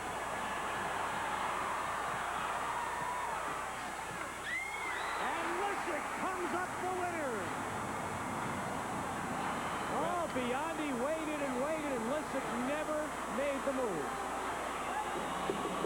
Biondi gave him that little head fake, hoping he'd go for it so he could go to his backhand. And Lissick just hugged that far post. And he takes away the goal that could have been a real nice move for Warroad to tighten this thing up in the last 33 seconds of the second period. But we got to see the penalty shot at least anyhow. What a big play there for South St. Paul, and Jim Lissick has been tested an awful lot in this game, but he gets a major test there, and he came through. At the end of the first period, the shots were 15-4 in favor of South St. Paul, but they're now 19-12 in favor of the Pack. So you can... Russ Welch with South St. Paul, and the officials have been going at it now. I think he's unhappy about that penalty shot. Bench minor. Bench minor, that's all. Okay, they're going to assess the 2-minute bench minor now. They've got a guy coming over to this in a second. That'll give Warroad a manpower advantage again. So Russ Welch hit on a bench minor, which will be served by Brotzler. Here's the replay now. Here's Joey Biondi coming in on the penalty shot, moving over to his forehand, and Lissick makes the block with his shoulder, catches him in his glove, holds the puck in a stick-up in a moment of exaltation. Great feeling for the goaltender. Welch is still yapping at the referees. And of course, Steve, at one point we didn't mention there is that in hockey, of course, Warroad had an option there. Warroad did not have to accept the penalty shot. They could have taken the 2-minute penalty on Wallace as a man short, giving them a 2-man advantage for 1 minute and 38 seconds. I don't know. I'm not sure how you figure the penalty shot with Biondi coming in unmolested, maybe as good a chance as you're going to get. That's what I think. I think they made the right move. If you just joined us, South St. Paul had jumped into a 3-0 lead in the first period, completely dominating Warroad. Got goals from Troji, Woog, and Jaworski, and led 3-0 after the first period. And Warroad was really outclassed, but they've come back, tightened things up here, started doing a little hitting, legal hitting, got themselves back in the game. Hefner scores for Warroad to make it 3-1. They get the penalty shot. They don't score on that, but they got the man advantage again. But of course, this key bench minor gives Warroad a 2-man advantage anyway, but Steve Woog swats the puck down the ice with 25 seconds remaining in the period. Warroad will start the third period unless they score here with a 2-man advantage. Jim Fish. And Fish leaving it for Vince Hurd. 12 seconds in the period. Now 10. There is Comstock, a shot blocked. Hurd with a rebound, save in front, shot by Comstock, and a save by a defenseman. Hurd shoots again, it's blocked at the buzzer as a defenseman, and I believe it was McAlpine, made a save while Lissick was down, and what an end. A crazy end to the second period of this consolation game. South St. Paul leaving the ice, leading 3-1 in a much different position, Steve, than we were at the end of the first period. Oh, that was an excellent second period, especially that final action, as you mentioned, with a penalty shot by Biondi. Lissick saving it. And with Warroad with a 2-man advantage and almost coming up with another goal. So I'm pleased. I think we got ourselves a good hockey game here. Well, Warroad has come back. They pulled a Lazarus act here for us, and they'll start with almost a minute of a 2-man advantage in the third period. A golden opportunity. They've already had one with the penalty shot and more to get back in the game. 3-1 here after 2 periods, and now let's go down to sports control. Say, Steve, one more mention of your hometown of Eveleth. I talked to some people up there. They said they're going to erect another statue in your honor up there, so I'll give you another chance in that third period. My statue is right next to Franklin Delano Roosevelt. That's somebody knocked it over, so it was near Fail Pond. Right. And they're going to rebuild it, are they? That's what I understand. Yes. Well, that's great. Thanks. All right, see you in the third period. South St. Paul leading over Warroad. The score 3-1, but hang on to your hats for that third period, Ralph. A lot closer than it was. Live from the St. Paul Civic Center, this is continuing coverage of the 1989 Minnesota State High School Hockey Tournament. For just $76.82, the Chevy S10EL gives you racing stripes, fuel injection, and a 5-speed. If that's all that truck costs, I'll be a monkey's uncle. Bon appetit. The big difference between someone who spent $76.82 on a Chevy S10EL and someone who spent it on just any truck is that the S10EL owner likes to be seen. The American farmer takes on a lot of tough jobs every day. He does everything he can to produce a good crop. And he does everything in his power to preserve our delicate environment, such as terracing his fields to control runoff and erosion, so that families like his can continue farming for generations to come. Brought to you on behalf of the American farmer by the makers of dual herbicide. Hi, Dad. Jane. Hey, Jim. Cool. I think we're a success. Where'd you learn to use all this stuff? Training at the Technical Institute, Jim. That's how I got my job here. I still don't know what I'm going to do yet. Jim, whatever career you decide on, just make sure that the school that you choose puts you to work when you finish. Feel good about yourself and feel great about your future. You need a good hot meal. Don't forget your vegetables. Cut your meat before you eat. A complete meal is very important. Now, how about some pie? Baker's Square presents 3 stir-fry main meals even a mother could love, topped off by the pie everyone loves. Baker's Square stir-fry main meals for lunch or dinner. Come try one, or we'll tell your mom. No dinner, no pie. Well, we saw that bench minor being called on South St. Paul in the closing minute, actually, of the game. I was wondering what it was for. I guess there was a gesture made on the behalf of the South St. Paul coach towards the officials. And a gesture they would not agree with, Ralph. That's a no-no, so they call that's what the bench minor was for. Okay, we got that straightened out. It's 3-1, and that one went all to Warroad that second period. That's right. Warroad came back. They were trailing 3-0. Ninth grader, yes, a freshman named of Ted Hepner. Put them on the board here, number 10. David Smith on the assist. Nice backhand coming up here. Past Jim Lissick. Could not stop the rebound. Could you believe the pressure that was put on Lissick in that period? The shots at one point, the shots on goal were 15-1 for South St. Paul in the first period. This one lying there in the crease.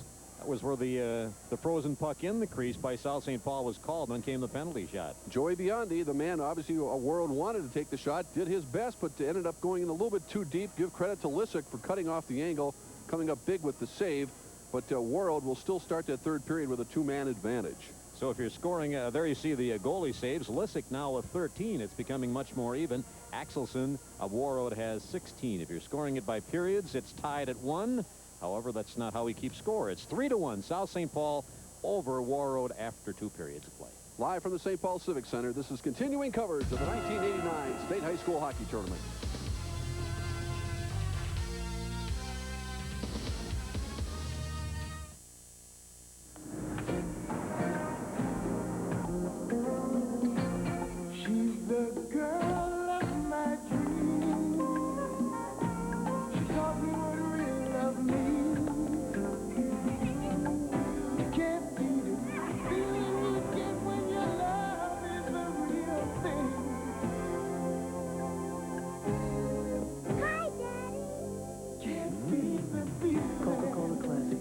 Can't beat the feeling. It's dinner time and you think tuna casserole because luckily you have all the ingredients on hand except tuna and noodles.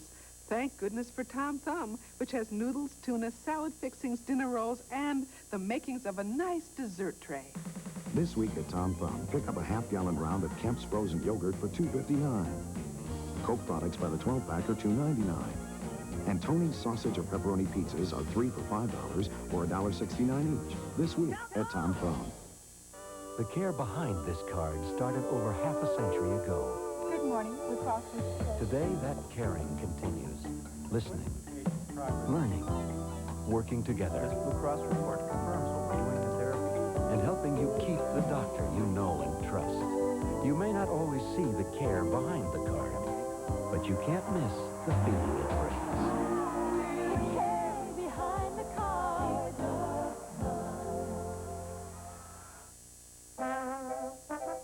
Used to be, when investors got into the stock market, they could almost plan on things going one way.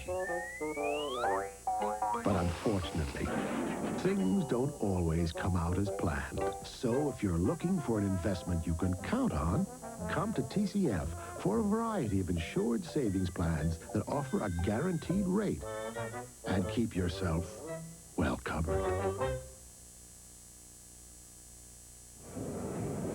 And welcome back to the St. Paul Civic Center. Our guest between periods, Bill Craig, the president of Midwest Sports Channel. I want to get that right, Bill, because it is the new Midwest Sports Channel. Tell us about it. Well, it started March 1st, and we're providing sports programming throughout the upper Midwest. North Dakota, South Dakota, all of Minnesota, Twin Cities area, a little bit of northern Iowa, and bits of Wisconsin. And the purpose of the channel is to provide live, local, and national sporting programming. I know you're from Toronto, so yeah. Hockey's big on the Midwest Sports Channel. Sure is, yep. We've got NHL hockey, regular season. We'll be covering about 50 games. And then we're going to have complete coverage of the Stanley Cup playoffs through up till June. And then we've got the Twins. And that's the big issue, yeah. Of course, the Minnesota Twins. And there is some confusion, certainly with Channel 4, KITN, pay-per-view for home games, and Midwest Sports Channel. It's very complicated. But what is Midwest Sports Channel's involvement? How many games?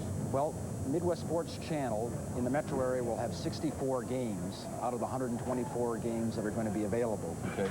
And about 40 of them will be pay-per-view in the metro area, and 24 will be on basic cable in the old WCCO2 channel location. Outside of the Twin Cities area, this is simple now, hang in there. I'm writing this down. Outside of the metropolitan area, those 64 games will all be available on basic cable. And when you get to places like Duluth and Fargo and Sioux Falls, we're going to be offering 94 games on cable and about 30 games on broadcast. So I got 30 seconds here. Right. There's still some problems with some of the cable companies. I'm involved in one city that's not carrying Midwest Sports Channel. Is this thing going to get resolved? Are some of these areas going to be able to carry it? Yeah, I think so. I talked to the Detroit people, and they said it took about 2 years for all of the cable operators to finally get on. What they need to have is a consumer reaction and input from their people, and they have to phase it in at certain times, and we'll be there eventually. 2 years, year out, we'll be okay. How about by April? I want to watch that opener. Well, I'd like All to. right. Thanks, Bill. Ralph, back to you. All right, Mark, thank you, Bill. It was for silver, not gold, the last time the U.S. played against Russia in hockey. And it was right here in South St. Paul is where it took place, and Tom Hanneman now has that report for us. When the U.S. and the Soviet Union square off on the ice, it's an event that attracts global attention. Of course, there are exceptions. Earlier this week in St. Paul, the USA and Russia faced off without an audience. There was no gold medal at stake here, just a quarter. 15 Soviet students from the city of Odessa are in Minnesota this month, living with students from South St. Paul High, and along the way, sampling a bit of the American way of life. They've done battle with video games and attended a Packer pep rally. These kids even watched the Packers earn their ticket to state. Your high school hockey is so impressive, a lot of fans, and you use your music band. There is a lot of fun here. At times, the Soviet students seemed overwhelmed by the spectacle, but they quickly adapted to their surroundings. I like hockey. South St. Paul will win. The Odessa students also adapted to the American classroom. Shakespeare was the subject here. As the week progressed, it was obvious these groups were not only getting along, they were having a ball. And they really have come together, too. They're starting to look alike. Jessie Hoger and Olga Serbalova might not pass for sisters, but they have already grown that close. Americans are like Odessites. They're funny. They're talking all the time. They are good people. Mikhail Toyuta and Matt Gerton may not look exactly alike, but they do share the same musical tastes. They like Metallica and Iron Maiden and Guns N' Roses, and they like the same things. Through 4 decades, Americans have prepared for and worried about a direct confrontation with the Soviet Union. But now that the Russians have arrived, no one in South St. Paul seems too concerned. I like hockey. South St. Paul will win. All right, and this is continuing coverage of the 1989 Minnesota State High School Hockey Tournament.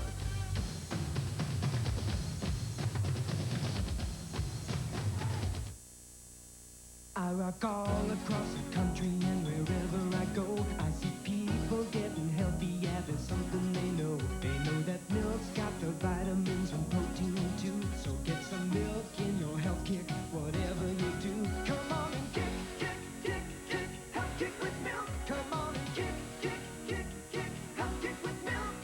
America's favorite health kick, milk. Get on a health kick with milk. It's a decoration celebration at Menards. Save 50% right now on all Berkeley and other pre-pasted wallpaper in stock. Choose from over 200 beautiful patterns on sale now at half price. Tile Pack ceramic tile is on sale too.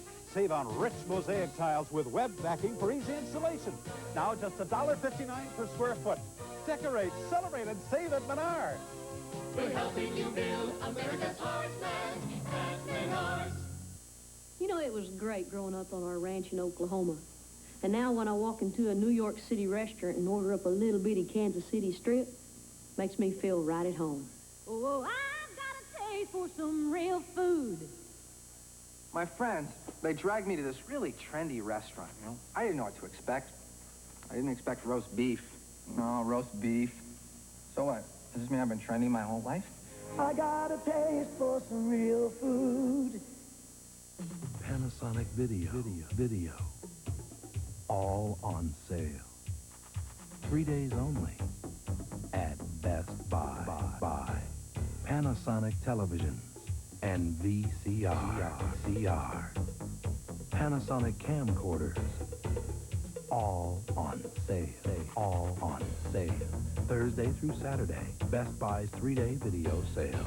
Top name brands on sale at Best Buy. The battle over John Towers' nomination turns uglier. Details after hockey.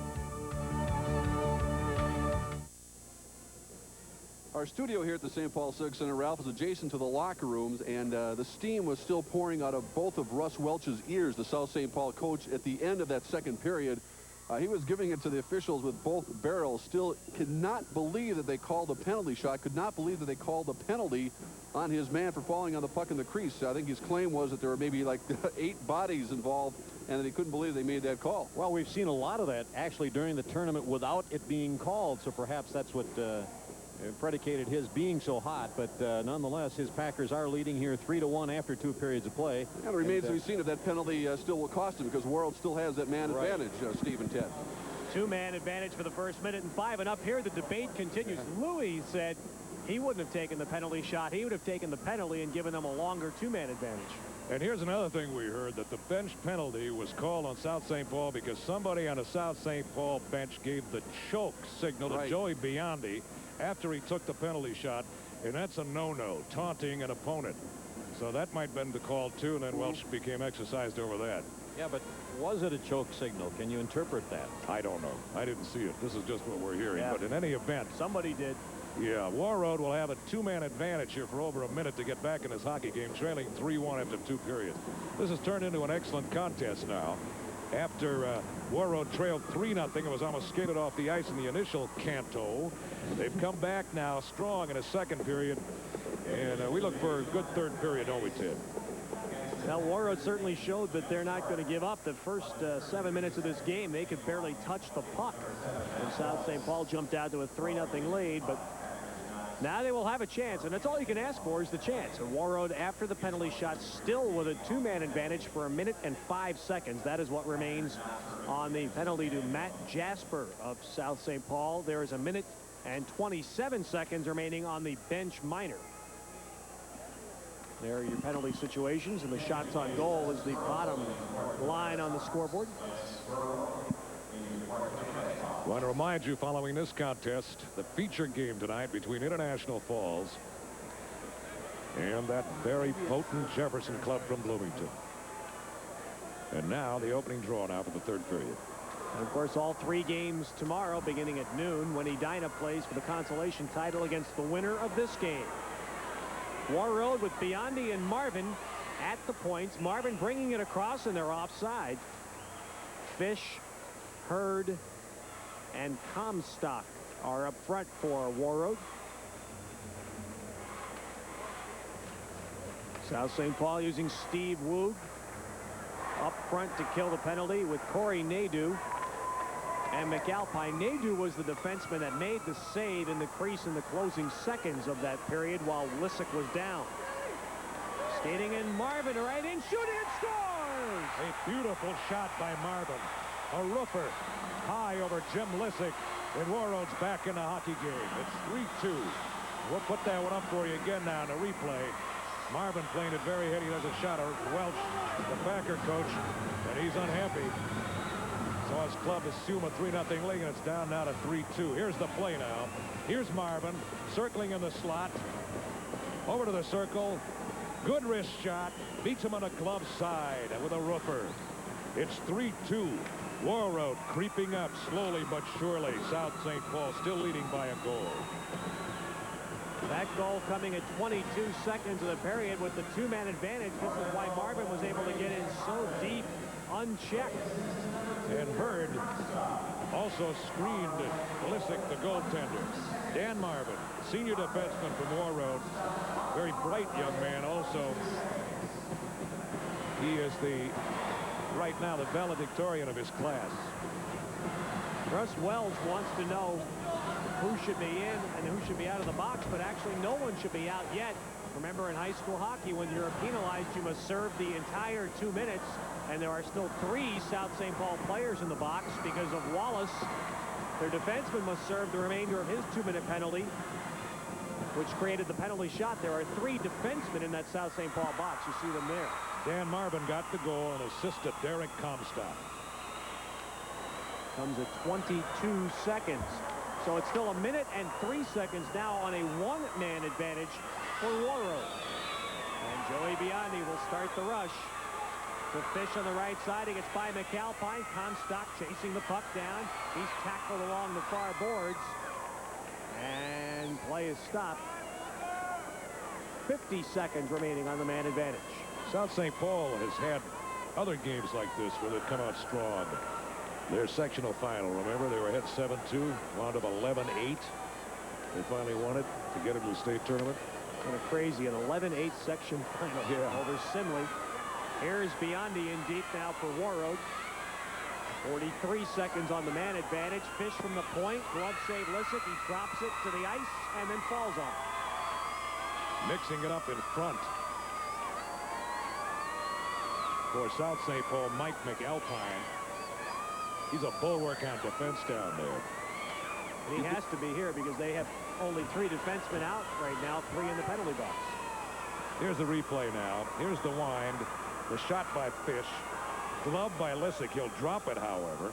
Now watch McAlpine clear folks out. And nice job by Steve Woog on that draw for the Packers. Into the near corner. Hurd fell. He lost his edge, and that allows Steve Woog to clear to center. 25 seconds remain on the man advantage for Warroad as Fish shoots it in. Lissick slows it up behind the net. Poked up the near boards. Marvin at the point. In deep for Hurd. He could not knock it down. On the far side, Stowe's Cup trying to dump behind the net. It was broken up. 10 seconds on the power play. And now Fish is knocked down behind the net by Nadeau, and Nadeau comes out with the puck. This is going to end the man advantage situation. Penalties are over, and South St. Paul back to full strength. Now the Packers wheel in his own. A shot on net is blocked, and Warroad will come out with it. Marvin dumping at the center. It's played there by Dan Lick. Here is Lick in to Jaworski, who shoots, and a kick save by Axelson on a quick shot. Great save by Axelson on Jaworski. Tourney sends it on net. Jaworski shoots, deflected wide. He's a sniper. Nick Morrow back at the point. Grotzler down deep, broken up by Marvin, who's been on the ice a long time for Warroad. Marvin in to the South St. Paul zone, lost it. Stick checked out to center. Player goes down with no whistle, and here comes Warroad back. Pushing it ahead is David Smith. Smith takes it down deep, ridden off the play, and around the near boards to Jaworski. His pass out to center, picked up by Andy Grotzler. Grotzler coming in, has men on both sides. He goes down, dumps to McMorrow in the corner. He's checked off the play nicely by Steve Sabo. And Warroad back. 3-2 South St. Paul in this consolation game early in the 3rd period. Now Lissick will hold the puck against the side of the net. There's a break in the action, and we'll be right back at the Minnesota State High School Hockey Tournament.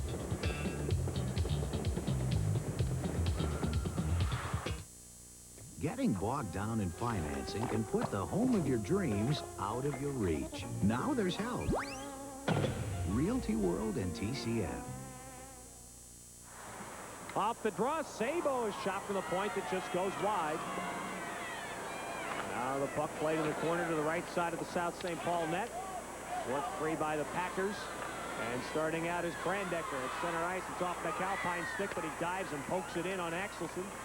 A couple of players hit hard at the blue line, and here with the puck is Hocking, dropping a blasted by Brandecker is over the net.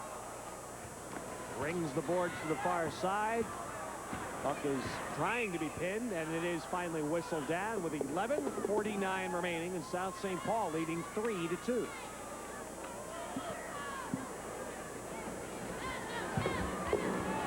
South St. Paul pretty good in those one-goal games. That's a little surprising for a team that's been a little shaky defensively this year. Yeah. Want to drop the punt now to the right of Axelson. Steve Woog is really good on draws. At least he has been in the 2 games thus far in this tournament.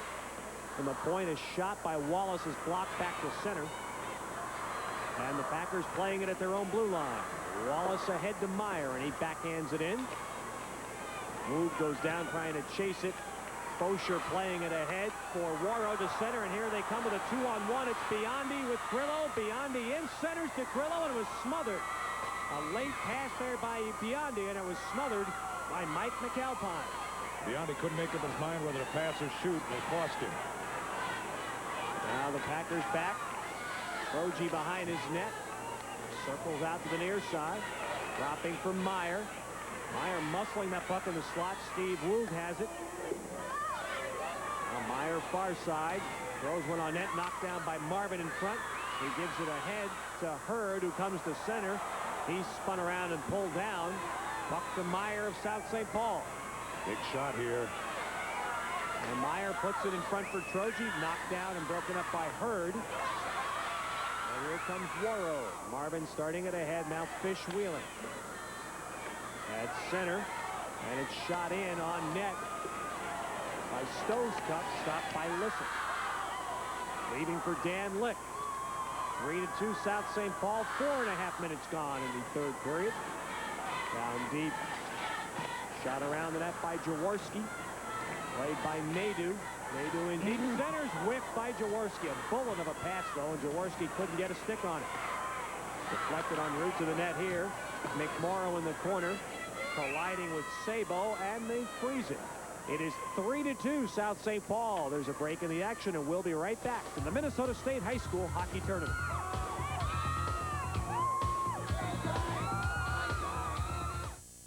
March Madness means 2 things: exciting action on the ice and winter weather outside.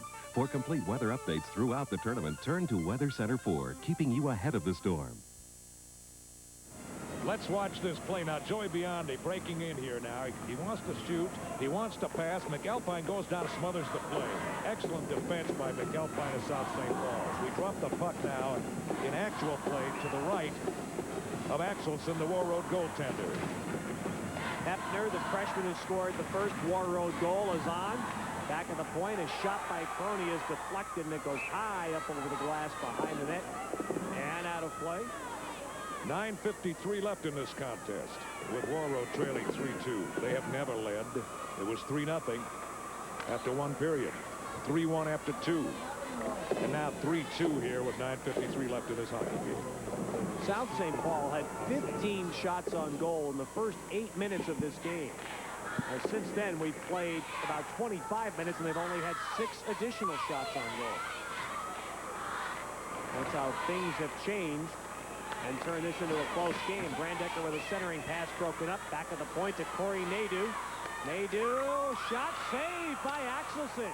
He may have been screened by a sliding player. And Smith went down to try and block that shot, but Axelson came out and made the stop. South St. Paul right now is putting on the pressure. We'll give you some action right in front of the net now. You can see the pushing and shoving that goes on there. Now here's Axelson looking, grabbing the puck. Where is it? It's caught in between his pad and his skate, and he freezes the puck. It's really impressive to see how that young man is held up after that early onslaught. Well, he played a strong game. That's right. The first 3 goals were not his fault. Here's a shot, a bullet. Oh, off the draw. Steve Woog again. He has just been outstanding on draws, and he pulled it right back to Meyer. And that Meyer's got that big shot, and as you mentioned earlier, he's got the biggest shot on the ice tonight. No question. And he's on the net. So Woog will take the draw again with Biondi.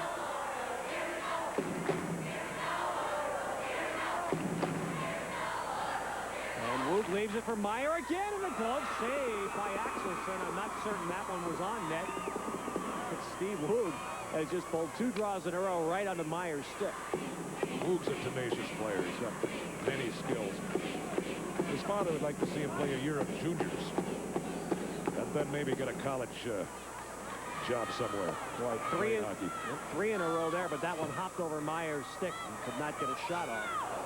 And Warroad will break out with Biondi. Biondi flipping it down. Behind Lissick, Dean Grillo was there, leading it. Biondi couldn't get there in time, and the Packers winding around for Meyer. Comstock checking him. Sent on net. Pad saved by Lissick. Now it's shot up the ice and banked out to center. Here comes Mark Meyer into the Warroad zone. Meyer wheeling, blasting wide. The Woog far side. Now Meyer throws a heavy check behind the cage, and the Warriors come out.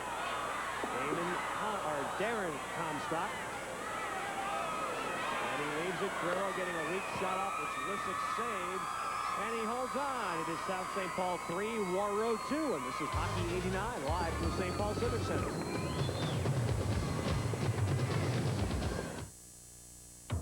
You've seen Ford do this for years, but now there's a big new Chevy with enough power to not only haul tons of trucks up this mountain, but also tow away the entire mountain. The advanced full-size Chevy. That's today's Chevy truck.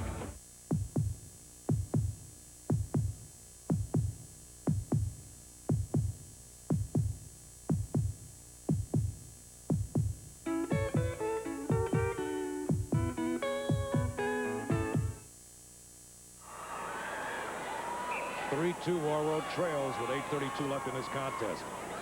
Going back to Pomplin, a shot off the glove of Lissick. Good shot by the freshman defenseman. And it's wound around by Crony behind his own net. Kept in by Pomplin again, so pressure here from Warroad.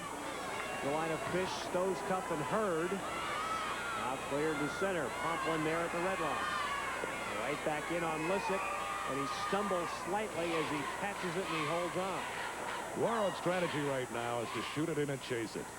Keep the puck out of their zone. They're doing a good job of it, too. I don't know if we've mentioned that young Griot that plays for Warroad, his father's the former coach at Bemidji High School. And now scouting for the North Stars. Yep. Chuck. He's playing tonight, Dean Grillo, in place of Damon Foster, who has not been on the ice tonight. Foster had a goal last night for Warroad. Now the puck to the far side in the South St. Paul end, cleared out by Crony to center, pushed ahead by McMorrow, but sent back to center by Steve Sabo. Now here's Jaworski at the line, and it's offside against South St. Paul. 7:50 remaining in the third period. Winner plays Edina in the consolation game tomorrow. Following this game, it'll be Bloomington Jefferson against International Falls in the championship bracket. This afternoon, Edina defeated White Bear Lake 2-1. Now at center ice, it is shot in by McAlpine. Marvin playing it behind the Warroad net. Around for first set. But South St. Paul regrouping at center. Now backhanded by Hefner down to the Packers end. McAlpine there again, clearing pass knocked down by Furset. Looking for Hefner in the slot. His pass is deflected. And back come the Packers with it. Tim Hocking. Hocking with Brandecker. Hocking going through. Still with the puck. Now centers in the slot. It's whipped. Back to McAlpine at the point. Wrist shot blocked, and Hocking could not get a stick down on that popping puck. There's Brandecker for Hocking. Broken up in front. And the Warriors clear it and ice it. 6:54 remaining. It is 3-2 South St. Paul, and this is Hockey 89 live from the St. Paul Civic Center.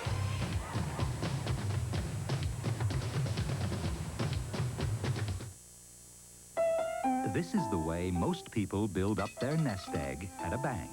It's safe, it pays interest, and it's taxable. But now, TCF offers you a way that's a whole new breed altogether. A tax-deferred annuity that lets your money multiply faster. Get an annuity through TCF and see just how fast your money multiplies.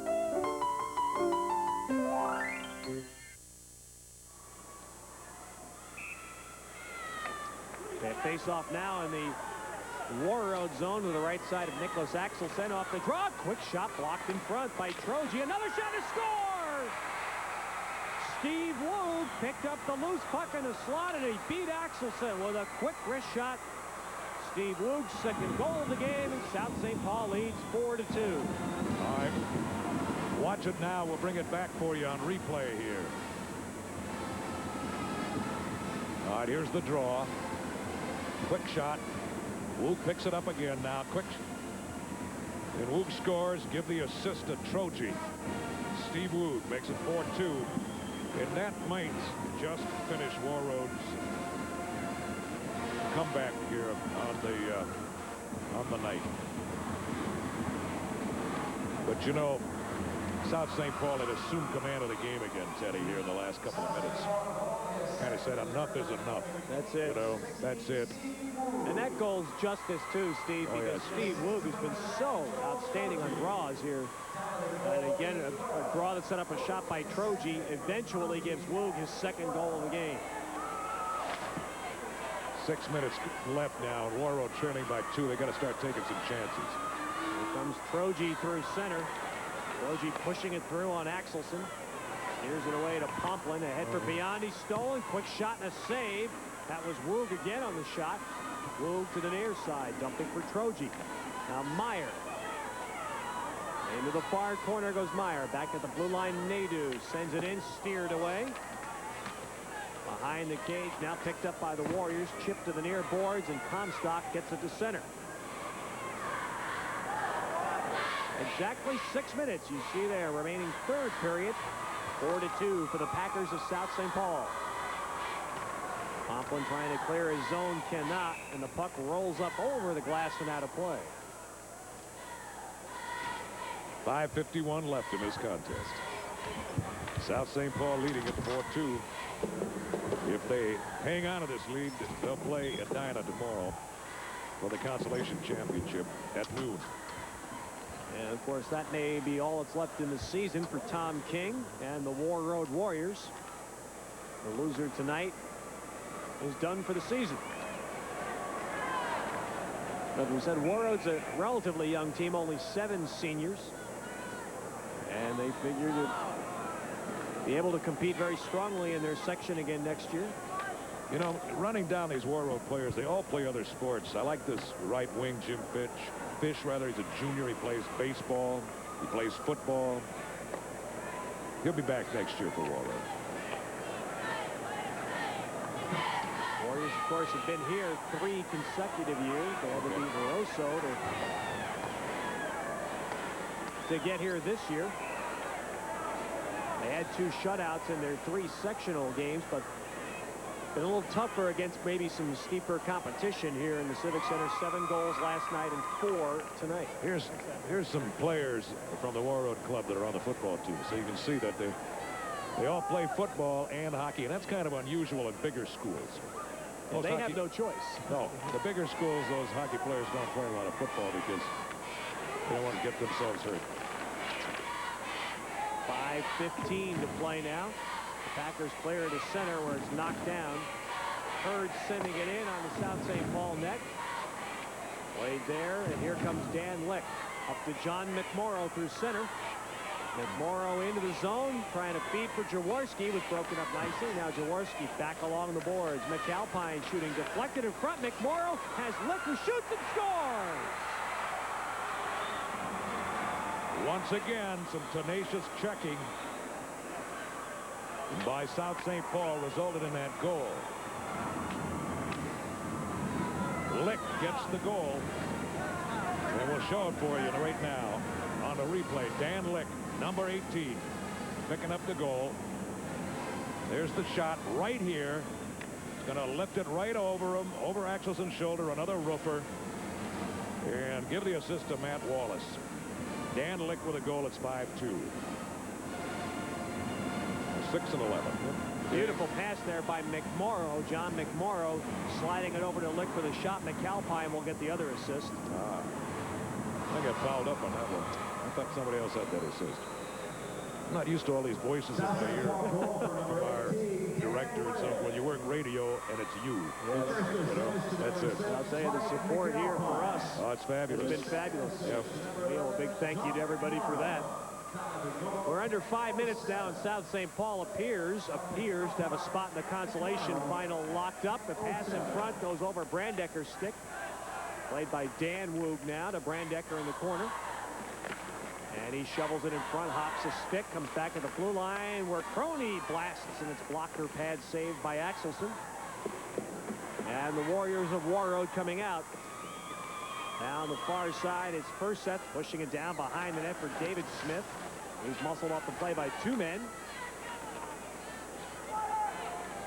Now back at the blue line, and a shot by Pomplin. Stick saved by Lissick, but he left that in a bad spot. It was covered nicely, though, by South St. Paul's Hocking, the Brandecker. To the far corner, double teamed off the play, and it's frozen with 3:55 remaining. A break in the action, and we'll be right back with the Minnesota State High School Hockey Tournament.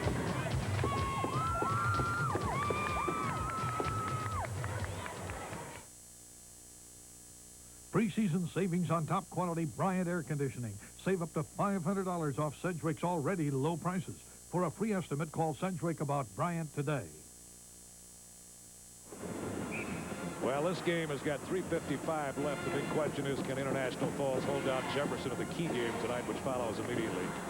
There's another shot that hits a pipe and another score. And a goal by Dave Larson for South St. Paul. As the 4th line for the Packers gets in the act to make it 6-2. Palatacek, Don Palatacek tipped that shot off the pipe, and Dave Larson banged home the rebound. All right, here's the first shot. It hits the pipe. The goalie, Axel, doesn't know where it is. Picked up by Dave Larson, and he drills it home. Into the meshes. It's now 6-2. As South St. Paul is. And I need to correct myself. That was Moen who tipped that, not Palatacek. Moen tipped the shot. He and Jasper get the assist on Dave Larson's. Well, a valiant Warroad team has run out of steam here. As South St. Paul starts to pour it on, leading 6-2. Got a new goaltender here. Looks like Lissick's going to sit down. We're going to get somebody else in here. Doug Moreland, the new goaltender for South St. Paul. He is entitled to a brief warm-up period to see his season numbers. And so Doug Moreland getting a chance to play, and Lissick will be ready to go tomorrow at noon when South St. Paul will meet Edina for the Consolation Bracket Championship. And now Nicholas Axelson will be relieved in the Warroad goal by Corwin Sardif, a sophomore who relieved Axelson in the 3rd period against Jefferson last night. Sardif started for them until Axelson became eligible to play late in January. In the semifinal game that follows, the question is, can International Falls, with their speed, hold off a club that I think has superior manpower in Jefferson? The Broncos have got to harness Chris Tucker, who had 6 hat tricks during the season, and their leader Bianchi, who almost dominates the ice despite the fact that he's not a large player, but he's so quick, and he's got this great hockey sense. I mean, they just showed me an awful lot last night, and I'd have to think that Jefferson's a favorite to win the crown now. But Falls played a wonderful game yesterday. And the Falls have certainly had their doubters. No one expected them to get by Grand Rapids. No, they did not. They did that. And then last night, they looked like they were going to have a tough time with South St. Paul. And they have a very opportunistic top-scoring line. International Falls, Marty Olson with the 2 big goals last night. If Jefferson does make any mistakes against that line, they could pay the price. Yeah, the Falls is very quick. But Jefferson just comes at you in waves. And they're big and they're strong. That's the question. Maybe he's depth. Yeah. Difference in depth. Russ Welch, a little bit relieved now with his 3-goal flurry. 3 goals in 3 minutes for his Packer team. Steve Woog, Dan Lick, and Dave Larson to open up a 6-2 lead. We'd be remiss if we didn't mention to somebody that just tuned us in that Rochester John Marshall is already an entrant in the finals as they win their game today 2-1 over Duluth Denfeld. So the winner of the next game will meet Rochester John Marshall in the finals tomorrow night, right here on Channel 4. Now here's Corey Piper with a blast for Warroad, and it's saved by Doug Moreland. And now the Packers coming back to center with 3.5 minutes remaining in the game. Don Palatachuk was wrestled down to the ice. Puck picked up by the Packers. Here they come in again. Comes to the blue line, and Nadeau fires it in behind the cage. Palatachuk with Marvin on his back. Carries it out to the blue line. Jasper poking it down deep. Now sent behind the net for Larson, who puts it in front, hops a couple of sticks, and it's played by David Anderson, number 12 for Warroad. His long shot steered away by Moreland. Jasper behind his net. Now leaving it for Dave Larson. Larson chipping it ahead for Mo, and it's picked up by Palatachuk. Palatachuk right side. Could not make a play. Carried it in too deep. Now in the far corner, we have 2:48 remaining. And Corey Piper plays the puck for Warroad. Piper to center, giving it off to Steve Sabo. And it's cleared away behind the South St. Paul net. Here's Steve Woog, 2 goals and an assist tonight. And a 6-2 South St. Paul lead with 2:25 remaining. Now Woog flips it in. Wound around to the far side. And it's played there by Sean Pomplin to center. As right now we're going to have a lot of center ice play, playing it out. The final 2 minutes plus of this consolation bracket game. It was a good game. Warroad certainly had their chances. Down 3-1 with a penalty shot and then a 2-man power play. They got 1 goal, but they couldn't get that tying goal. No. If you just joined us, it's 6-2 South St. Paul over Warroad. A lot of these Warroad players, however, will put on the spikes and play baseball beyond the Fish, Furseth, Hurd, Piper, Sabo, and Stoskop. So they've got another sport coming up. 3-team sports for most of these fellas from Warroad. In our case, baseball, we still have a little ways to go. Yeah. We won't see the ground for a while. Not up in Warroad now. 1:51 remaining in the game. Very fine hockey career for Warroad's Joey Biondi coming to a conclusion now in these final minutes. And here he is with the puck shooting and a save by Moreland. Biondi playing in his 3rd state tournament, 32 goals this year. And he's playing maybe the final shift of his high school career. Now played by Marvin here for Warroad. And of course, the great hockey tradition in that border town. Henry Boucher, the flip shot in by Jaworski's, kicked away by Sardiff. Back at the blue line, here's Brotzler sending it in on net, deflected wide by Derek Johnston, number 14. And now it's sent back in by the Packers as we have 1 minute remaining. 20 years ago, Warroad played one of the storied games of this tournament against Edina, with Henry Boucher leading that Warroad club. Edina beat them 5-4 in overtime, and Edina won their first championship that year in 1969. It was just a wonderful game. Shot whistled wide there by Lick. Tipped shot there by McMorrow, and it hit the post. 35 seconds, McMorrow. And from the blue line, Nadeau with a save, and the rebound and a save again by Sardiff, and he hangs on. Final 29 seconds, Ted, my boy. Teddy Brooks Robinson. Yeah, I've been called that before. That's pretty good. I ran about as fast as Brooks in my baseball days. Yeah, he was not very quick. No, neither was I. A little bit chunkier then than I am now. Really? Yeah. Before I took up that running. Well, for South St. Paul, it's Edina at noon tomorrow. They'll play for the consolation title. Duluth-Denfeld at 2:30 will play the loser of the next game for the 3rd place title.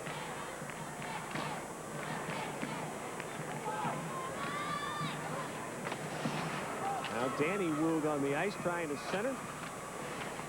20 seconds remaining in the game. You know, Danny Woog's got great hands. He's got to improve his skating. He can motor a little bit better, but he's got fine hands. Tell you that. And he'll be back. He's a junior. Steve, of course, done. And this game is as well as the final seconds tick off. Ooh, what a big hit. At the buzzer. Wow. Matt Jasper just flattened Billy Stripe. Billy Stripe of Warroad, yes, as the game comes to an end in South St. Paul. They started strong and they finished strong. In the middle, Warroad had their game going. But that great start, 3 goals early and then 3 goals late in the game by South St. Paul. And they win 6-2 to advance to the Consolation Championship at noon tomorrow against Edina. And I would tend to think that the South St. Paul youngsters are kind of relishing a chance to play those big guys from Edina. The Hornets, oh yeah.